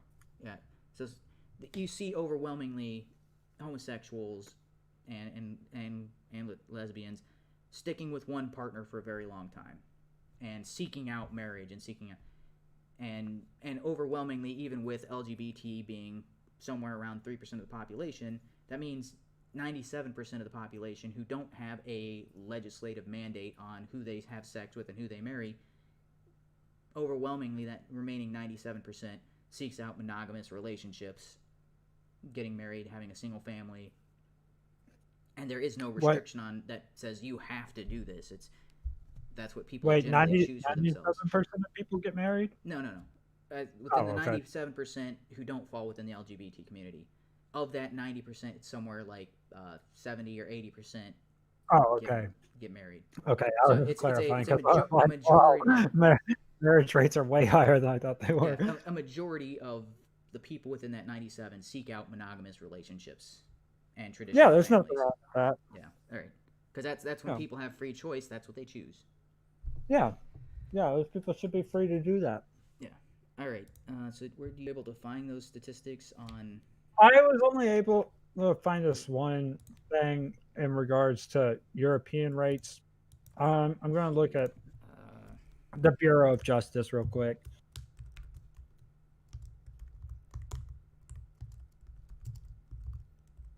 That's murder victims. Why does it keep giving me okay. victims? I want perpetrators. So, um, this is crime statistics for United States 2012. for murder in general. Mhm. Oh wait, so this is total offenses. Six, almost 7 million for males, about 2.5 million for females. Total violent crimes. But when you go to Yeah, murder and but I want to know. non-negligible manslaughter, 7,500 or wait, yeah, 7,500 males versus Mhm. 965 females for Okay. murder and manslaughter. Okay. Yeah. Then yeah. Forcible rape, 13,800 for males, 131 for females.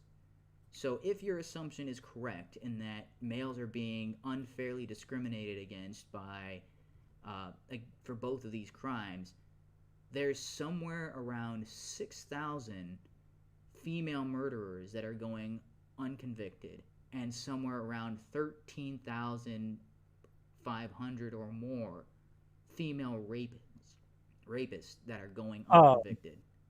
like I said with the murder, like uh, there could potentially be not those could potentially not be as close due to other factors.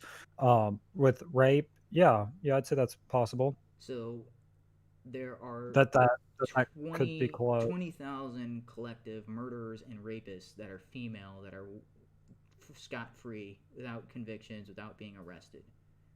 I guess no, Yeah. this is offense charged, so they could have been arrested, but no, not charged. Um, 20 or not thousand. convicted. Oh wait, so hold on, because yeah. So if they've just been charged but not convicted, I wonder what the conviction. Oh, Yeah. So sorry, I'm this particular chart doesn't break it down yeah. by I convicted. I I I think that it's probably going to be like something that will take a fair amount of research. I would definitely be open to like reconvening on this particular Um, thing at some point, or like if you find any sources about it, just send them over, and if I see anything about it, send it over to you. But yeah. yeah.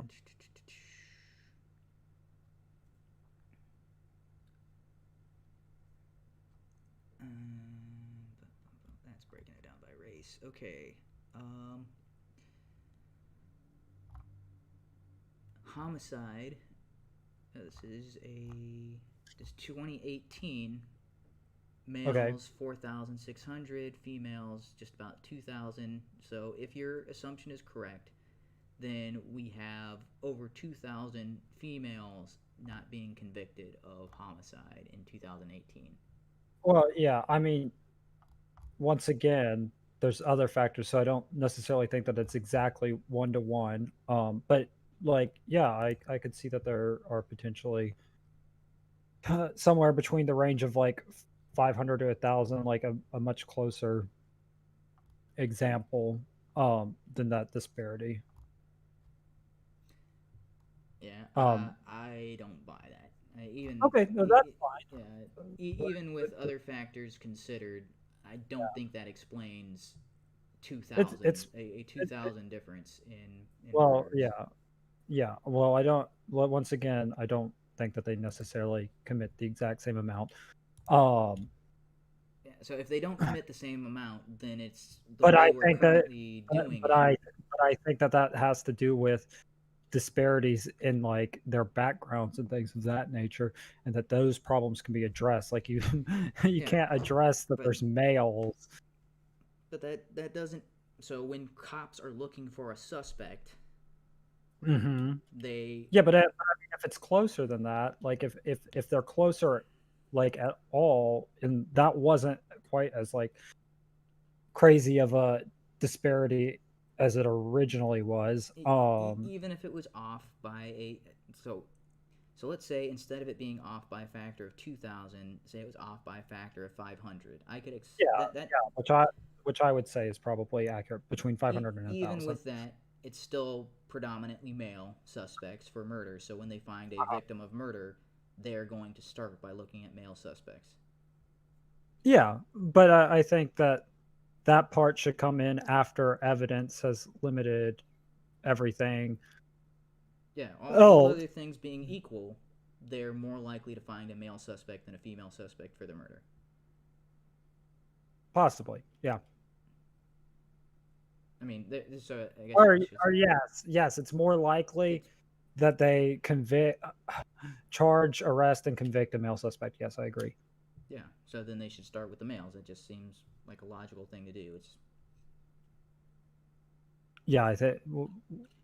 starting with the general rule, and then Mhm. if it turns out there is an exception, then they go to the exception. But they start off with the general rule because that's Yeah, but I think that that general rule, like once again, I think that general rule plays into the disparity, and when you have it that much closer, like you should, if you have all of the suspects, like you can randomly select for which suspect because that okay. differential, and So this differential is going to be much less than the, uh, or not much less, but it's going to be less than the black white one in like probability of selecting the correct one wait, what? first. No, even with your inclusion of extras, it's still somewhere in the range of 80 to 20 or 70 to 30. It's still Wait, did overwhelmingly it? male. Uh, Hold on. What were those? I thought you said 4,500 compared to a 2,000. Isn't that 33%? wait. No, let's reopen, close I could have tab. misheard you. That's totally possible. Yeah.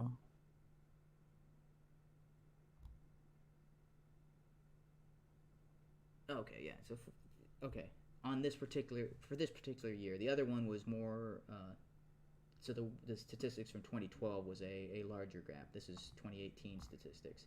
Yeah. So if there was 2,500 versus 4,000, yeah, it wouldn't be an 80-20 split. Yeah. It'd be closer to what, 40-60, something like Yeah, that. but it'd still Yeah. be in favor of males, and it makes more sense to start with the males if that's the case. Even with that extra, as long as officers are behaving in a rational way, they're like, okay, we're more likely to find a male suspect, even if it is only a 60-40 split. Uh, Makes more sense to start there. All right. Well, it is almost 10 o'clock. okay. Yeah. Sorry for holding you for No, so no, long. it's I set aside. Oh man, 10 o'clock. See, I was only planning on maybe discussing for about 2 hours, but we ended up going an extra hour over than what I'd planned. So I Oh, don't know if. So thanks to anybody who joined me in the comments. Sorry for not getting to those sooner. Um, but so I don't think either of us changed each other's minds, but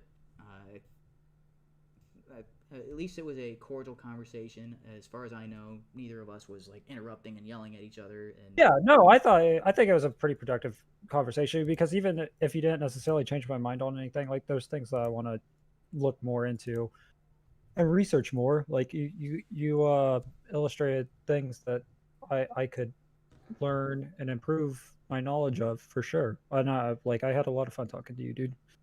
all Like right, I enjoyed it, and I hope that you felt like it was civil and oh yeah, I was and I fairly engaging with you and stuff like that. so yeah you I mean you said you were kind of a centrist, but I would put you kind of on the left because a lot of your viewpoints tend to be left. I think Yeah, I guess yeah, maybe I consider myself on the extreme right, so maybe everybody I meet is to the left of yeah. me. So And I would say that I'm left center. I just say that sometimes people on the far right or deep right or even just regular right will like say that I'm like communist, and okay, don't I don't advocate for that. And I know that there was that like confusion in the incredible TIA's discussion with me, but it came up because I had said that like people on the right describe me as democratic socialist, and then I was like, but I don't consider myself socialist because I don't necessarily agree with these things. And then like he was like, but what about communism? And so I ended up explaining it without meaning to, and it made it sound like you were in that was what favor of it, yeah. Okay, yeah, yeah. when I was just So trying to illustrate like where I thought the distinction was yeah, between us. so I find even though I do kind of try to join forums and to hear the opposite view, I find it's very much the left who tries to shut things. So I was trying to have a similar conversation on this. You know who Vosh is?